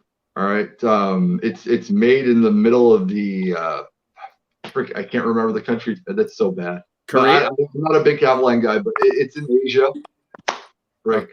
Taiwan. That's it. Taiwan, not Korea. And we're talking about 3 years is like 17 years aging process. But Cavalon has its issues too, man. Because Cavalon can be really gritty and really, really oaky and really woody. Oh, okay. All right. So we were talking about Scotch before being like fairly like light for older stuff. Now we're not even talking about a Scotch anymore, though. No, we're talking about the Taiwan. Yeah. Okay. All right. So that kind of makes sense. You'd have to compare to compare Cavalon. You'd have to compare it to like Amber. That's what I would do when you're talking. Okay. I can see that. I mean, that'd be no different than like loading up a super like alligator char here and throwing in a really hot area. That's Texas. Like Texas looks like it's black. I mean, like it's mud down there. Some of it's so dark, So, you can do that here in Georgia for sure. Yeah, in there too. Not there, man. Yeah, same thing too. So, what? So speaking of like local kind of distilleries and whiskey, like in your area. Will, what kind of stuff do you have by you? Any decent stuff? So we got ASW, which is this is their weeder fiddler. Okay. It's so it's an MGP blend. They do their own stuff, but they also have they also do a little MGP blend. Okay. Okay. It's good. It's good. They also make a single malt, and they make a peated malt. Huh. So that's different. Some really good stuff out of ASW. That's really the only local distillery that's any good out of Georgia that I know of. Okay. If you go north a little bit, you hit, Belmead and all that kind of fun stuff. But yeah, that's. And Yeah. What about you? I know you probably have a bunch of stuff by you, I would imagine. Yeah. So being in PA, we're definitely, it's rye heavy. Rye grows really, it grows really well in PA. Corn does too, but the rye is just, it works. So, I mean, this is kind of like a budget one that you can actually find. I mean, you can find this outside of Pennsylvania, obviously Dad's Hat. Yeah. So they're kind of making a little bit of a better, big name for themselves. But, Pennsylvania rye is, if you like rye, then you'll probably like Pennsylvania rye because it's very, you get a lot of the dill notes. So if you don't like that, then it's not going to be your cup of tea. Yeah. But it's its own thing. It's Dad's Hat's doing a really cool thing. It's 80% rye, and then the other 20% unmalted. Well, I'm sorry, malted rye. So they have. It's kind of interesting how they do that. There's no corn there. Yeah, that's the one. What's the difference between that's the one thing for me with like rye whiskey. I struggle with that. So yeah. I just finally had time to go look through the comments. Welsh Toro, thank you very much. Another really awesome guy. Peter White stated something about the dark horse, and you are correct. I'm sorry. I'm live on air, so I don't have time to check my facts right off the bat. So it's 1%. 1% sherry wine is added to the dark horse, not 10%. What's the difference between a Maryland rye and a Pennsylvania rye? Ooh. So like the Pikesville, right? Is a Maryland rye technically? That's a good question. I don't know if there really is a different. I don't know if there's something that makes it Pennsylvania rye. I think what really, like the old school recipe in Pennsylvania was more of like that 80% rye, and then you have unmalted rye. Higher rye. Yeah. So I kind of think maybe is like the more of like the, the recipe of it, but I don't think there's specifically like this is a Pennsylvania rye. Yeah, I don't. So I don't know if there is a difference. Maybe more of like stylistically, Yeah, maybe just slightly higher rye. Yeah, absolutely. Yeah. It's definitely a rye drinker's rye. If that makes sense.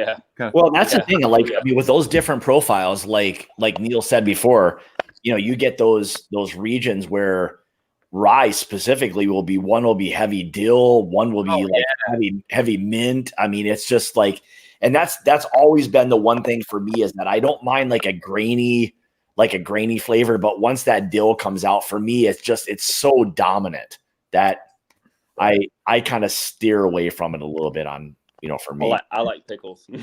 Yeah, and that's the thing. I mean, there's a lot of people who like those different profiles. Like for me, Willet, like it's literally like drinking like a pickle juice almost. When you guys are drinking your whiskey, do you kind of look at it the same way? I don't know if you guys are wine drinkers. Do you guys look at it the same way you're drinking wine? Are you looking for balance? Or are you looking for an epic flavor profile one way or the other? Or are you looking for a nice rounded balance of every flavor coming through?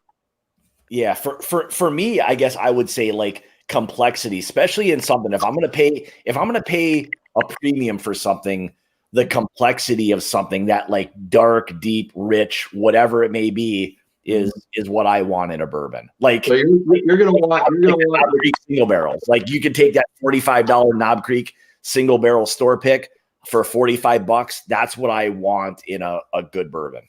So are you going to look for your basic flavors, meaning acidity, fruitiness, earthiness, and the well-roundedness of the tannins and everything like that together is what you're going to look for when you're trying to find yourself the best bourbon for the buck? Yes. Or are you going to look for something that just tastes like cherry cola? No.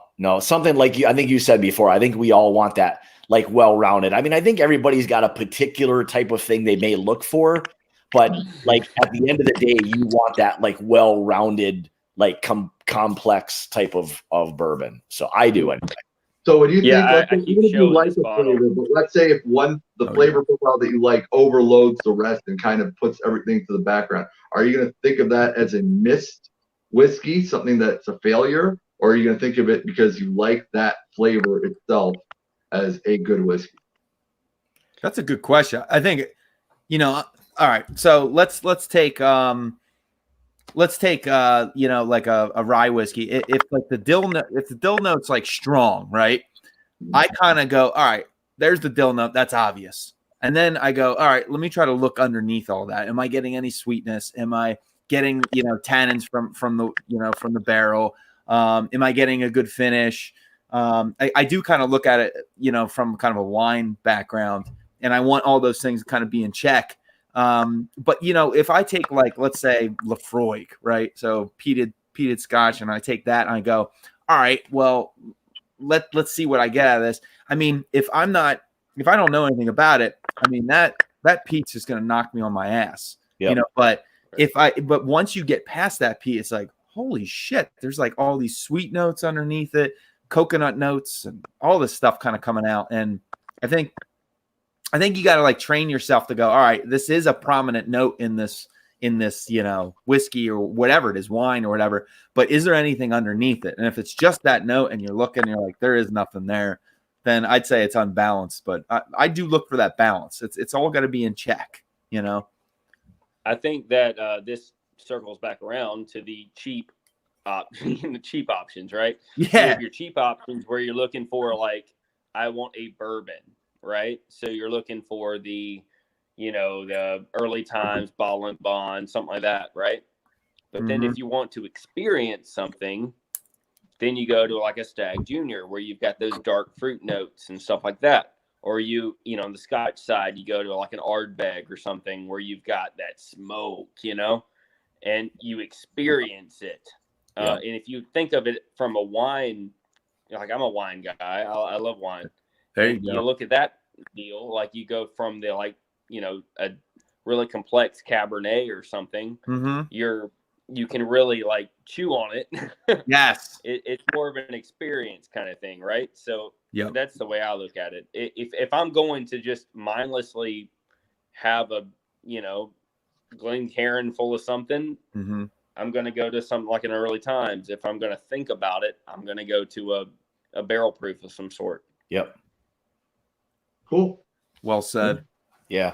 And I think that does. I mean, that comes back to like Will just said, like, there'll be those nights where it's Monday or Tuesday night and you just want something that's got a nice flavor that you can go to and it's going to be there, and it doesn't have to be 125 proof or whatever it may be. Yeah. And you just get a good flavor. You're not going to get completely bombed drinking it or whatever it may be. And you already know it's not going to blow you away. But when you go to a Stag Junior, like, you're going to get something that's big and bold and something to take your time with. Exactly. So that's the thing. And like, like, that's just a whiskey that you want to kind of take your time with. I mean, the finish on it is great. It's got great boldness. And I mean, it's just, Depth. Yeah, exactly. Scott, question. Do I have enough time to grab another beer, or are we going off soon? I don't know. I can keep going for a little bit if you guys want to. It's up to you. I'm about to head out, guys. You out, man? Cheers. All right. Cheers. Thanks for jumping in. Well, I appreciate it. This is fun. Have a good one. Thanks. Good night, guys. It was nice meeting you. You're not a pussy. I'm sorry. Hey, you don't know till you meet somebody, right? Yeah, come on by on right. Saturday night, man. Subscribe to Bolton in Montreal. Come. If you want, you can even come on air and rip on me. It's cool. I might. All right. Have a good one. Hey, you've already called me something, so I have something to come back at you with. There you go. All right. Good night, guys. See you, Will. See you, Will. Who was he even? Nice. And they say Canadians are supposed to be nice. Bullshit. You always forget there's the French part of Canada. That's true. That's true. That's true. They're the assholes of Canada. Yeah. They all vacation in PEI. Those French Quebecians.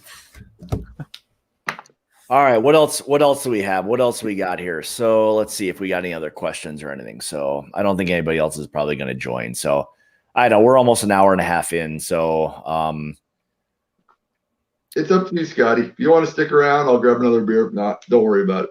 Yeah, I'll do whatever, man. Yeah, I'll probably, well, whatever. If you guys want to stick around, and if you other guys want to we'll stick around, but can you separate the screens? I'm too close to the Bourbon Buddy. And You're like, now it just makes it look like you're there. How's that? you're like How's my that? bitch. That's much better. I couldn't look at Swami that large anymore anyway. So I'm the bottom bitch. Jesus, yeah. You have your own bottom. It's like, hey, it's like a douche patrol. Yep. That's right. I'll be right back. I'm gonna get a beer. You guys talk. Sounds Have good. fun. So I always thought like it's my show. This is your show. So Scott, look with the budget stuff. yeah, Really like, okay.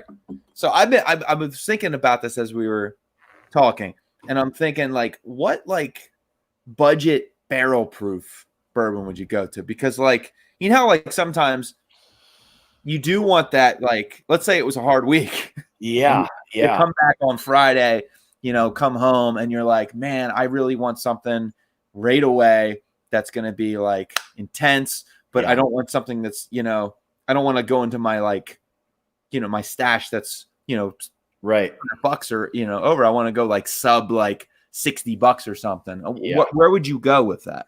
Boy, that's a good one. So barrel strength and the determining factor is going to be $60. You said, hey? Yeah. Well, I guess around that, you know, boy, around that spot. Yeah, a barrel strength. You know what? I guess my default honestly would be this right here. This would probably be that'd be my default. Knob Creek.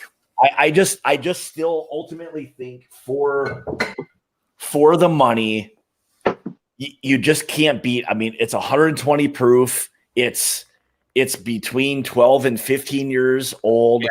It's got that richness, that complexity, you know. And again, the other thing with those single barrel like store picks is that you've got to know the people picking it too. Do they prefer something that's a little heavier on oak and spice versus sweetness or whatever it may be? Because the guys that pick this, they're two different ones. One's way more oaky and spicy. The other one's sweet and savory, basically. Yeah, it can vary so much. But again, I don't think you can beat whether it's 45 or $50 for a single barrel, 120 proof. I mean, you don't feel bad drinking them. Yes. You know? So, and there seem to be like every place has someone doing a pick of them. Yeah. There's so much stock of that Knob Creek. Yeah. You know, single barrel. It's just unlimited. And you're right. Even if you get something, even some of the picks that have been like 9-10 years, I've heard have been amazing. Yeah. So it's not like they really are. I mean, they really are. Like they're starting to bring back, I think, the age statement, like that 9-year age statement, I think, on the Knob Creek. So that's coming back. They've got apparently they have a lot of older stock for sure. Mm-hmm. You know? Yeah. So Richie says his go-to would be the old Ezra 7-year barrel proof, $50. Another really good one. Yeah. Yep. Another good one. You can't F with that one. And and like Welsh says, I mean, the Jack Daniel's a single barrel proof. I mean, it's $50 or $60, I think, here, maybe closer to 60 by me. But again, for what you're getting, that's another one that's really hard to beat for it's a steal, man. I'm loving this guy that I picked up about my wife picked it up for me about like 4 months ago. Yeah, there's something else. I mean, the bang for your buck on that, you know, that barrel proof kind of, it's just, that's hard to beat, man. Yeah. It really is. Yeah. Another one I kind of really like is Wild Turkey Rare Breed. I'm like, I'm partial to that. You know, I like it, but it went up in price this year, so I'm kind of like now pissed about it. I expect it to continue to rise up in price. So it's going to be, I'm just waiting for some stupid dumb fuck to make a stupid video saying Wild Turkey 101 Rare Breed is the cheap Pappy Van Winkle, some bullshit like that. And it's going to rock it up. Well, you know, and that's the thing. It's just like, I mean, there's so many like really, really good ones. Like, I mean, I guess I would say there's some that you just feel are a really good, like bang for your buck. I mean, like the Jack Daniels or the Old Ezra or these Knob Creeks. I mean, they're just great bourbons for a really good value when you're doing it compared to like something that's maybe $100 or whatever it may be, you know? Now, I will say this is that let's say that you want to get something that's under $100 that's like drinks like it's $100. Yeah. Honestly, Elijah Craig Barrel Proof is like, I think some of their expressions are just insanely good. And I think that a lot of those are drinking very much like they're $100, bourbons. Yeah, but the point is that the Elijah Craig Barrel Proof is at $100 in a lot of places now. See, and over here it's by me it's like 60, 64. So where Scott, where you're at, I'm guessing what it's like 80, 90 now for the Jack Daniels. No, the no. The Elijah Craig Barrel Proof, I can get it for $60 or $65. Oh, okay. So it went to hell up in Canada then. It's gone way up in Canada. It's at 150 in one spot. Yeah, but what are you paying for it there? Are you paying $100? I'm not paying for it anymore. I don't buy it. Well, I mean, if you were going to go buy it, would it be $100? How much? $100. Oh, yeah.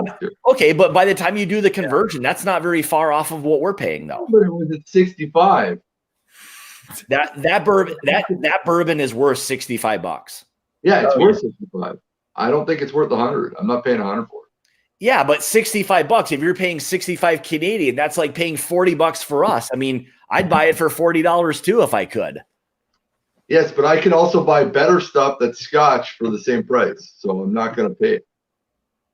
Can you buy better stuff or can you buy different stuff? I can buy better stuff. I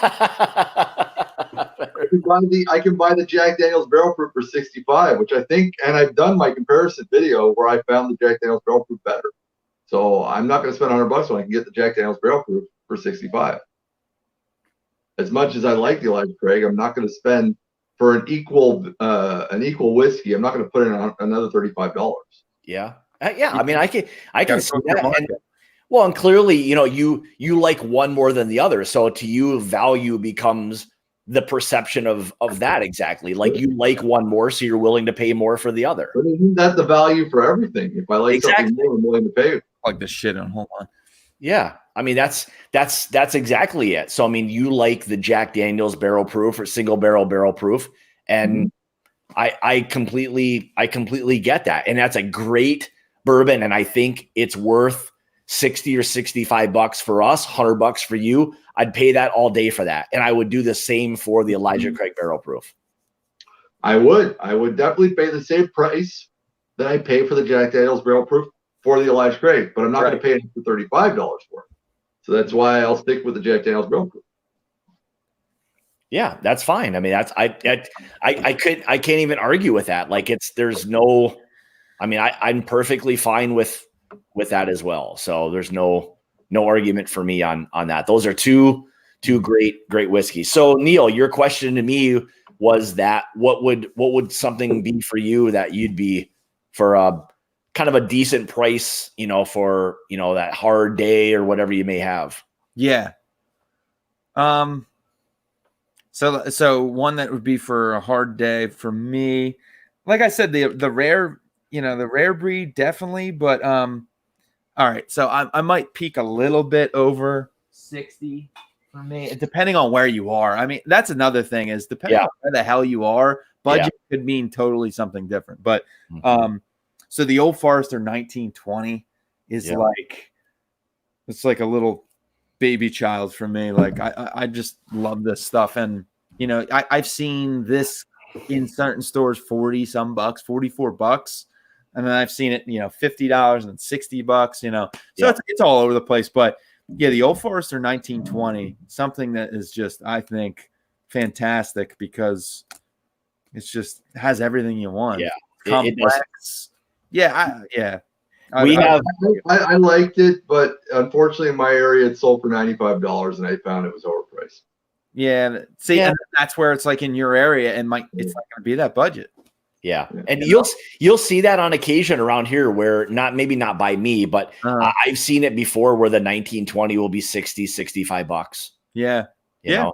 Now we have by us like Costco, and they had these combo packs like around Christmas of the 1920 and the Old Forester 100, and they've got packages right now, I think, for about $46. Wow. So it's a hell of a deal. Hell of a deal. That is a hell of a I deal. was lucky. I got to try the Colonel Taylor batch proof and the 1920 from Old Forester back to back, and I found that the Colonel Taylor was much better. Mm. All right, so Peter says right here, Swami. So you got Old Forester 1920, $75 in Ontario. Well, it's 95 in Quebec. So screw you, Peter. But hey, $75 Canadian. That's a hell of a deal. That's a good price. I would pay 75. Unfortunately, it's 95 here, so I don't get it at the same price. Okay. But no, by the way, the law has changed in Canada, and it's almost going to be official. We can officially, legally buy whiskey online from other provinces. That's going to be happening. It's already kind of happened, but it hasn't been put into law yet. It's being signed over soon. So to all you Canadians out there, we will officially legally be allowed to purchase whiskey from other provinces by mail. So yeah. That's old. A great thing. That's old news in the States. Moving on. I've heard there's some places in the States you can't do that though.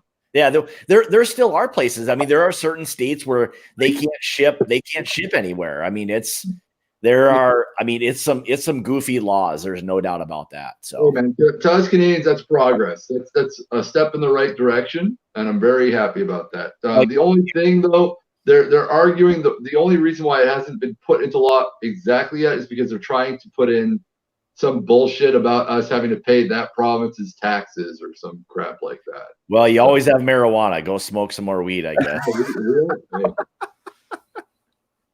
Every night, my friend, every night. There you go. I do it legally. There you go. By the way, I'm missing what's happening. Should I even bring it? I won't bring it up.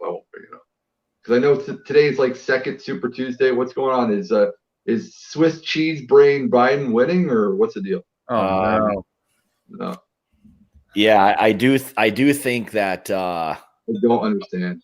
I do think he's kind of starting to pull ahead a little bit, but I'm not paying attention to as much of that stuff. It just we're too busy dealing with coronavirus and stuff here in this. Yeah, we have to quarantine everything. So we only have 4 cases in Quebec, so we're good. Okay, well. Just wear your masks and just buy hand sanitizer for $400 on eBay. You can't even use toilet paper anymore. It is absolutely it's out of control. Like nobody has hand sanitizer anywhere. It's as bad as that is. There's literally, I bet, a secondary market for hand sanitizer. There is. I swear to God. I've heard the cure to coronavirus. This is what I've heard. You get on a public bus and lick the pole that people are holding. Supposedly that's the cure. It will kill coronavirus in 3 seconds. All of you, go do that. You heard it first from Swami. Yeah. He's not a doctor, but he's playing one tonight. So. Dr. Swami Twab. Lick a bus pole. Mm-hmm. Yeah, obviously it's something to be concerned about, but I mean, at the same time, I mean, it's not like the world's coming to an end, and it's like you have to be smart still, just. I'm laughing my ass off because all my friends right now are going on cruise ships, and I'm like, I wouldn't even go on a cruise ship when there was no coronavirus, but enjoy that petri dish. It'll be fun. Yeah, I mean, it's so bad. I mean, you've got Italy and all these other places. I mean, they've literally, I think all of Italy, quarantined themselves, like a mandatory. Yeah. Good job, Italy. I'm Italian. I'm proud of you guys. You did a good thing. Yeah. I mean, I guess they're doing, I mean, I guess you'd rather say, better late than never. I mean, they're doing a better job of not allowing people to leave and do all that. But like you guys said, I mean, right now I'd be very hesitant to get on a plane or a cruise ship right now. Damn, Skippy. I'm not afraid of the coronavirus. I'm still young and relatively in good shape and health. Maybe not because of this stuff and this stuff and this stuff, but whatever. And my cocaine habit. But cocaine. All right, here's something else so we can get off the coronavirus. Nick S asked, have we talked about 1792? No, we haven't. And there's another one. So Barton, there's another company distillery that's doing some pretty good things, like their foolproof picks and all of that. They make really, really cool stoppers. What's that? They make really, really cool stoppers. They do. Oh, no, Blanton's. I'm not sorry. 1792 is different. Yeah. Yeah. I was thinking about Blanton's for a second. This is the bottle and bond, which bottle and bond's like 30 in the 30s. So I was told by somebody at the 1792 distillery that they're not putting anything in those bottles now that's less than 9 years old. Wow. So they've got some pretty old juice for the most part. And again, I think that's, 1792 does tend to have like its own kind of flavor profile. You understand a little bit of what that is, but just like Tennessee whiskey or Dickel or whatever, you've got to appreciate the fact that it's just different. It's not bad. It's just different. But people will argue that it's just bad. And I'm like, well, I don't know if that's a great argument because I don't know if it's bad. It's just different. What, 1792? People are saying it's bad?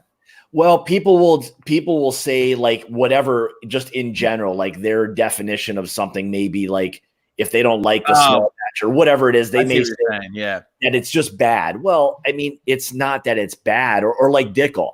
People may not like that profile. Yes. So they'll just say it's bad or not good or whatever it may be. And I always think of it as not that it's bad, it's just different. That's I like the 1792, but I haven't had the barrel proof yet. I've had many, many, many times. They're just the basic stuff. Which one? The 46%er, just the basic one, and I like it. It sells for $43 in Quebec. It's good shit. Never had an issue with it. For the Dickel? The Dickel, I've only had the Dickel rye. I haven't even had the Dickel bourbon. Oh, the Dickel. Were you talking about? Were you talking about whiskey? Were you talking about 1792 before? Yeah. Okay. Yeah. The Dickel. I'm a fan. I like Barton. I like what they do. I like a lot of their stuff. The small batch, single barrels, the foolproof, the bottle and bond. I like all of that stuff. Oh yeah, man. Well, the Dickel is so cheap here. It's like $23 for the Dickel. It's fairly inexpensive too. So, so here we go. So this is what I said. So Brittany says on here, 1792 is just bad. Tastes like bubble gum. So again, that's my argument. I don't know if it's bad. It's definitely bad to you, but I think it's one of those things where it's just different. And like we all know, like I could smell and taste something completely different on the same exact thing. That's one of the best parts about whiskey. We all have different palates. We are all tailored to like certain things and search out certain things. Actually it was a question from Welshie, my boy Welsh Toro, saying, of course, Welshie, I know you're a big rum fan, just like I am. Shh, don't talk about rum. That's all. Here's what I'd say. Here's what I'd say about rum. They've been talking now for years and years about how rum's going to take over and do that. It's the number one drink spirit in the world, so it already has taken over. Whiskey's never been above rum, but it's just cheaper. And all us rum connoisseurs know this, and we drink it and we love it. Yeah, there are some really, really good ones. Like I'm a huge fan of like what Foursquare does. Like they do really good stuff. Plantation does amazing things. If you like Foursquare, Plantation is like Jack Daniels of the rum world, all right? They have so much quantity as well as quality. And since Foursquare has come into the market, Plantations has gone like above and beyond in producing overproof rums that are absolutely delicious and about $30 to $40% cheaper than Foursquare. And with some good ages on them. Yes, sir. All vintage, let you know what barrel's using, all the same information Foursquare does, and it's like 30 to 40% cheaper than Foursquare. I'll go for a Plantation over a Foursquare. And I've got a bunch of Foursquares in there, and I've got a bunch of Plantations. And I do like what Foursquare did. Don't get me wrong. I love what Foursquare did because Foursquare push the benchmark for the rest of the industry to follow. So good on you, Foursquare. The only thing I don't like about Foursquare is the price line and the lack of availability. Here you go, Neil, a lady after your heart. So she says, Brittany says the best value is best deal for the money is rare breed. I can't argue with that. Yeah. It really, in the bourbon world. Yeah, man, rare breed is just delicious stuff. I don't know where Brittany is, but she says 1920 is $48 at total. Oh, Denver.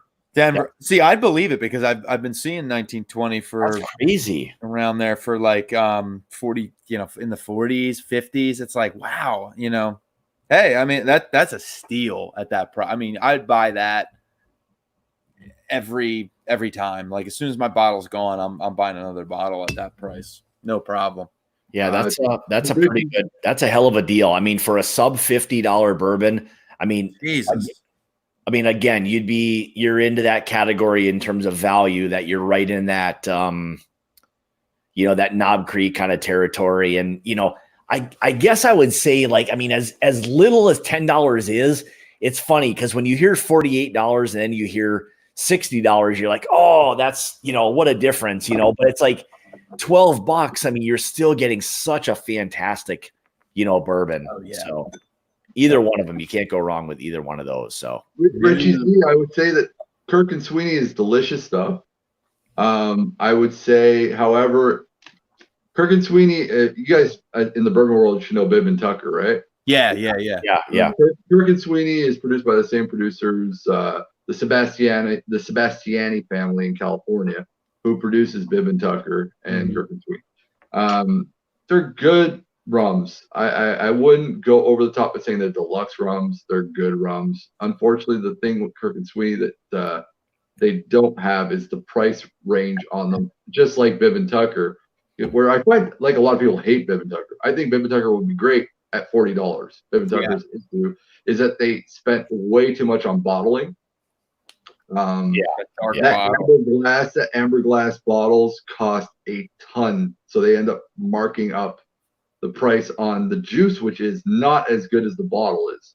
Yeah, so that's the problem with Bibb and Tucker. Well, which kind of gets discovered pretty quickly, where people will talk whether it's bad or whatever it may be, and then all of a sudden a fancy bottle with mediocre whiskey sits on the shelf. So. Yeah. So Kirk and Sweeney, I wouldn't call it a mediocre rum, but I would just not classify it as a deluxe rum. I think the 18-year-old is really nice. I think the 12-year-old is beautiful.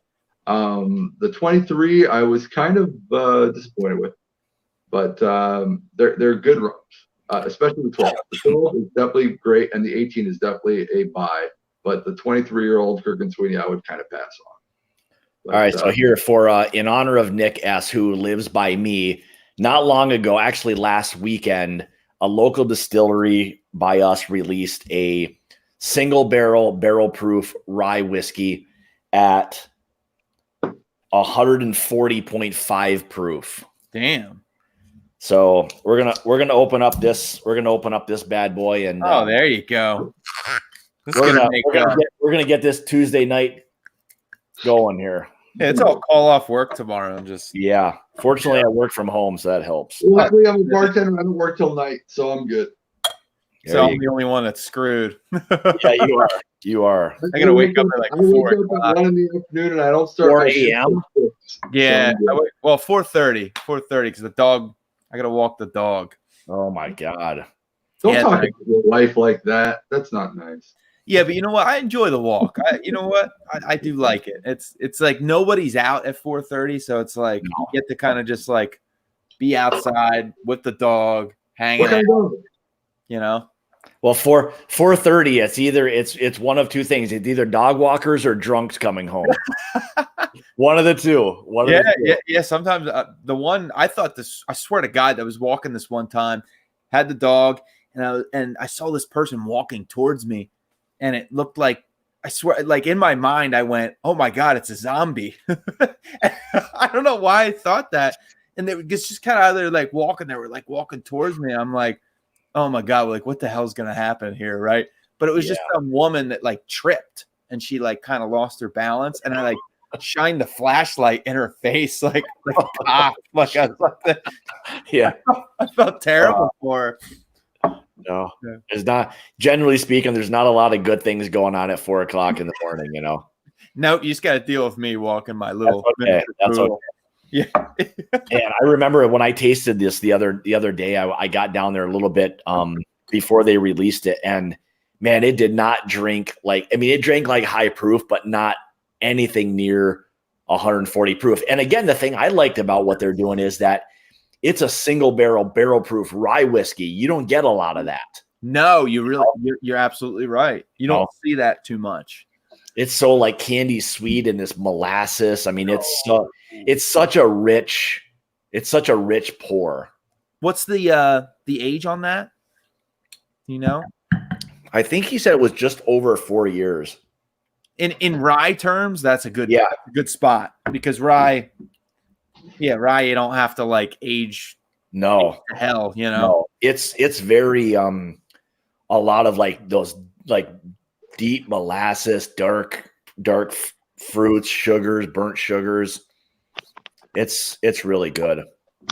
Man. All right, what's Brittany saying about Red Hook Distillery in Brooklyn? So the Red Hook rye, you're talking about probably, maybe the most famous or sought after rye whiskey in the world, I think. Yeah, that's pretty up there. Yeah, that Red Hook is, and I think they've got bottles that are, and she can maybe correct me, but I think you're talking $20,000 or $25,000 for a bottle. That's crazy money. So that's just, that's like FU money. Like somebody that had like got $1 million bonus. There's like, you know what? Yeah, like FU money here. Yeah.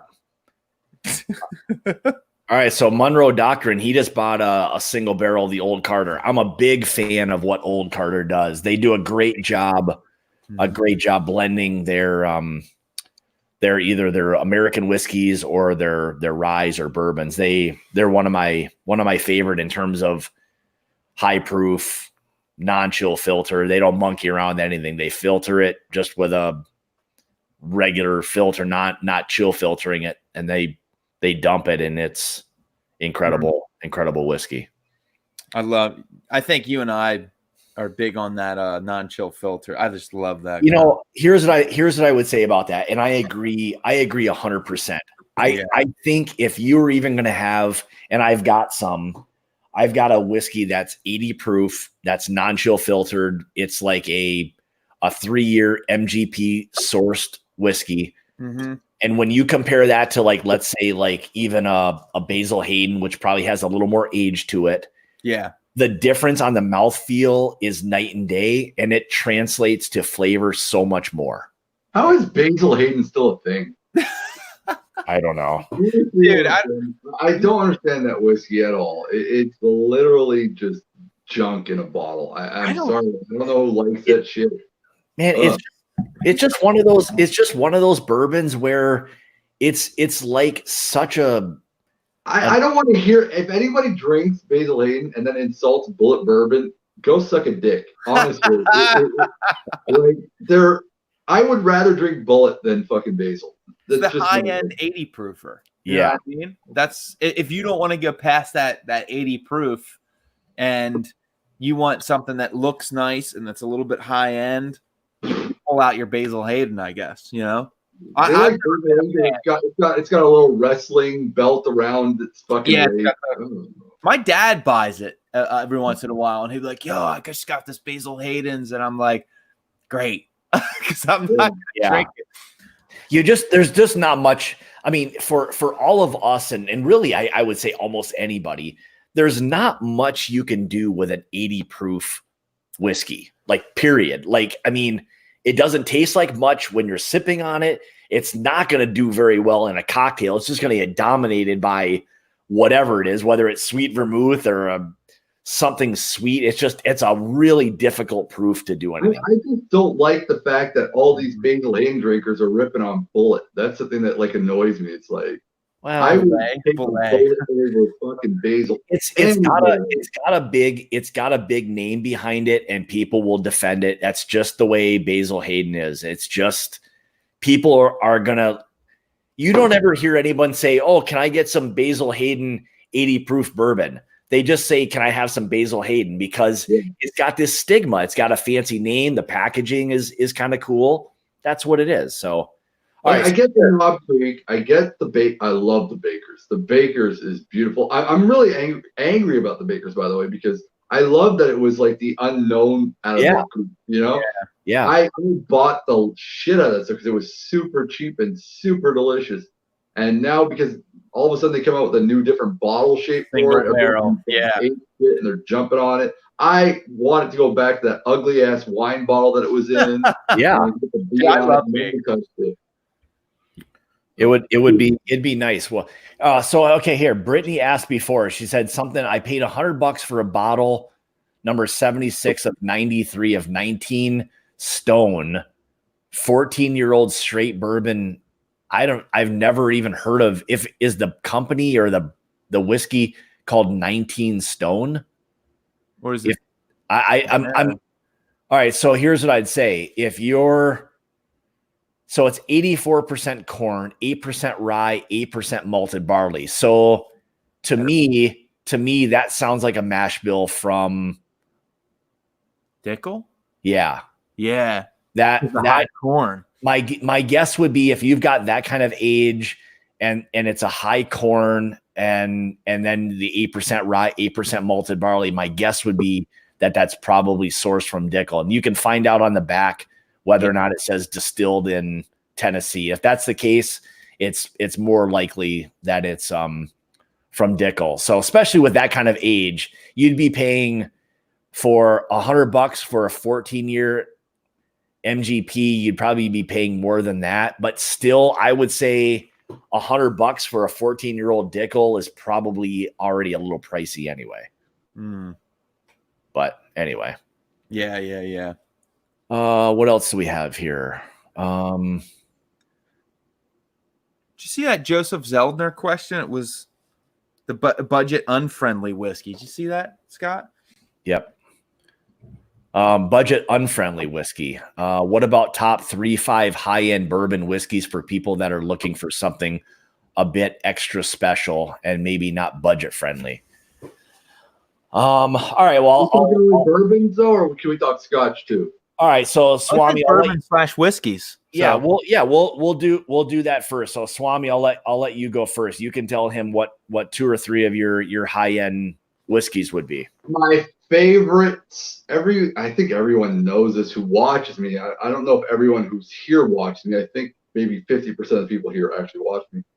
I know some of you guys watch you just don't subscribe to me, but anyways, I'm going to state it straight quickly. My number one favorite quality to price ratio whiskey. So I'm not going to say economic because it's expensive. To me, you got to go try out a lot of the Kilhoman single cask strength there's out there. A lot of their bottlings are delicious. My favorite is the PX, of course. It sells, even in the States, I think it's about over $150. In Canada, it sells for about $180 to $190 for the PX Cast Strength Edition. Love it. I always have a bottle. I've bought in about 4 of those bottles. I'm actually going to redo. I know I did a review on it about 2 years ago. I've got a newer version of it, so I'm going to re-review it soon. If you can get your hands on a nice Kilhoman, if you can't get the PX, go for the bourbon cask. It's aged at 10 years of age. It's delicious. It's wonderful stuff. Another great bottle that I wouldn't call an economic pick, and they're getting pricier and pricier as the years go by. Springbank 12-year-old cask strength. Beautiful. Get yourself a bottle. Amazing, amazing shit for the price value. The other one I have right behind me, this is $350. I can't tell you about this year's bottling. I can tell you that if you can get yourself the 5.1 or the 4.1 on these black arts are beautiful. This is the 6.1. I don't want to talk too much because I haven't done the review about. I'm just not going to mention it. So you'll understand what I'm saying. If you can get your hands on a 4.1 or a 5.1, go grab it. I'm not going to say anything else about that. Another beautiful whiskey, price doesn't matter, as we're talking about right here. what can I say? Fuck it, I got nothing else to say. Well, here, Glen Elke 18. Go grab it. Beautifully done. Neil, what do you got? With me right now, I don't got much, but there's a couple that I really, really enjoy. Like, all right, so I'm gonna kind of stick in the $100 range, and any of the barrel bourbon stuff is I think awesome. Like Dovetail, even though it's a little bit below $100, I think is like amazing stuff, and it's just so different because they finished that in your what is that, rum casks and it's rum wine, right? Yep. Yeah, that's like really cool, and they do an infinity bottle where it's like, I mean, it's just everything, right? They put everything in there. I think those any barrel bourbon stuff is really cool, and I kind of like. This is where it gets a little tricky with Booker's is you got to be like, I guess it's very batchy with Booker's, and I think that if you get the right batch, Booker's is kind of cool because it's a cool presentation. You bring it out, it's got your box. I think that's kind of cool. Kentucky Owl. I mean, say what you want about them with their high price, but it's damn good stuff. Yeah, and it is. I mean, it's a premium one, for sure. And I think batch 9, I think was maybe $300 or something. Yeah, but yeah, around that $250, $300 range. Yep. And I think that that's something to be said. And I mean, if I wouldn't go the Pappy route just because whatever. But I mean, I'd say. For me too, like I think these kind of get overlooked, but a little bit, just a teeny bit, was the Four Roses single barrel strengths. Yep, I think that's something definitely. It's in that like $80 range. I love that Four Roses, dude. They're just, I mean, they're just really good. Yeah, they are really good. I guess I would say like a couple of brands like off the top of my head that you can probably still find that there's still a little bit. I guess I don't want to say like people go super crazy over it before, but like somebody mentioned before the Old Carter, like what they do. I mean, the Old Carter stuff, whether it's their bourbon, rye, American whiskeys, like everything that they do for anybody who enjoys a good high proof whiskey, period. They kill it. They do a really, really good job. So if you can find anything from Old Carter, I wouldn't hesitate to buy any of their stuff whatsoever. And then a newer company, probably going back to maybe the beginning of 2019, was Foregate Whiskey Company. And if you want something that's going to be, I would say like they do a lot of different things like kind of Barrel does, where they blend things. They do a lot of finishing and stuff like that. Again, that's another really, really fantastic company. They do some really, really interesting things with their stuff as well. So those would be two off the top of my head. And again, I was going to say Four Roses too. If you can find a good single barrel pick, like I can get on Four Roses for sure. Yeah, they're great. I'm going to say really quickly because this is big news here. Peter White says I can have his 5.1 of Black Arts. I'm holding you accountable, Peter. This is live on air. Put up the comment, please. Peter White says I can have his 5.1. I'm trying to find it. Oh, put it up. I want proof. Peter, you have my address. You have my address. I want that bottle. You just stated I can have it. I'll take it. Oh, I see it in there. There you go. Peter, you're being held liable now. If you're gonna give it to me, you give it to me, man. You know my address. I want it. Yeah, Joseph. If you go to if you're looking for Foregate specifically, if you go to no, shoot, what's the guy from Bourbon, or what's his Seelbach? I think it's like SEELBACHS. If you go there, SEELBACH. If you go to that website.com, I believe you can still buy like some of the Foregate, and I don't know where you'll find the the old Carter. But I think if you go to sealbox.com, you can find Foregate there. So, Peter, I'll pay the shipping, no problem. No worries. I'll pay the shipping for that bottle. Send it to me, I'll pay the shipping. Yeah, like Welsh Charles says, he forgot to mention like how good just the regular Four Roses single barrel is. It is. It's 100 proof. I mean, it's just a Four Roses for me is probably one of those ones I default to like just naturally. It's just I love that profile of Four Roses. So delicious, man. It is. So. All right, so we're a couple hours in. I have to. I've got to get up semi early, not 4:30 early, but shortly thereafter tomorrow. I got a busy day too. So, but before we leave, why don't you guys, since you also have whiskey review channels, why don't you tell everybody a little bit about your channel and kind of what's going on before we wrap it up? Who wants to go first? You go. Swami, go ahead. Go for it, Swami. All right, I'm 5 years old as of Thursday. I'm going to be doing my 5-year anniversary on Saturday, Montreal. Y'all know who I am. I don't even go into it. All right. Come check me out, man. You want to subscribe. You just want to watch and be, you keep on wanting me to be your guilty pleasure. That's awesome. Saturday, it's going to be a Swami roast. All right. I've got a bunch of channels. We're talking about 10, 15 different channels. They're going to have 5-minute intervals where they get to just completely demolish me emotionally. I wish physically, because normally I have to pay for that.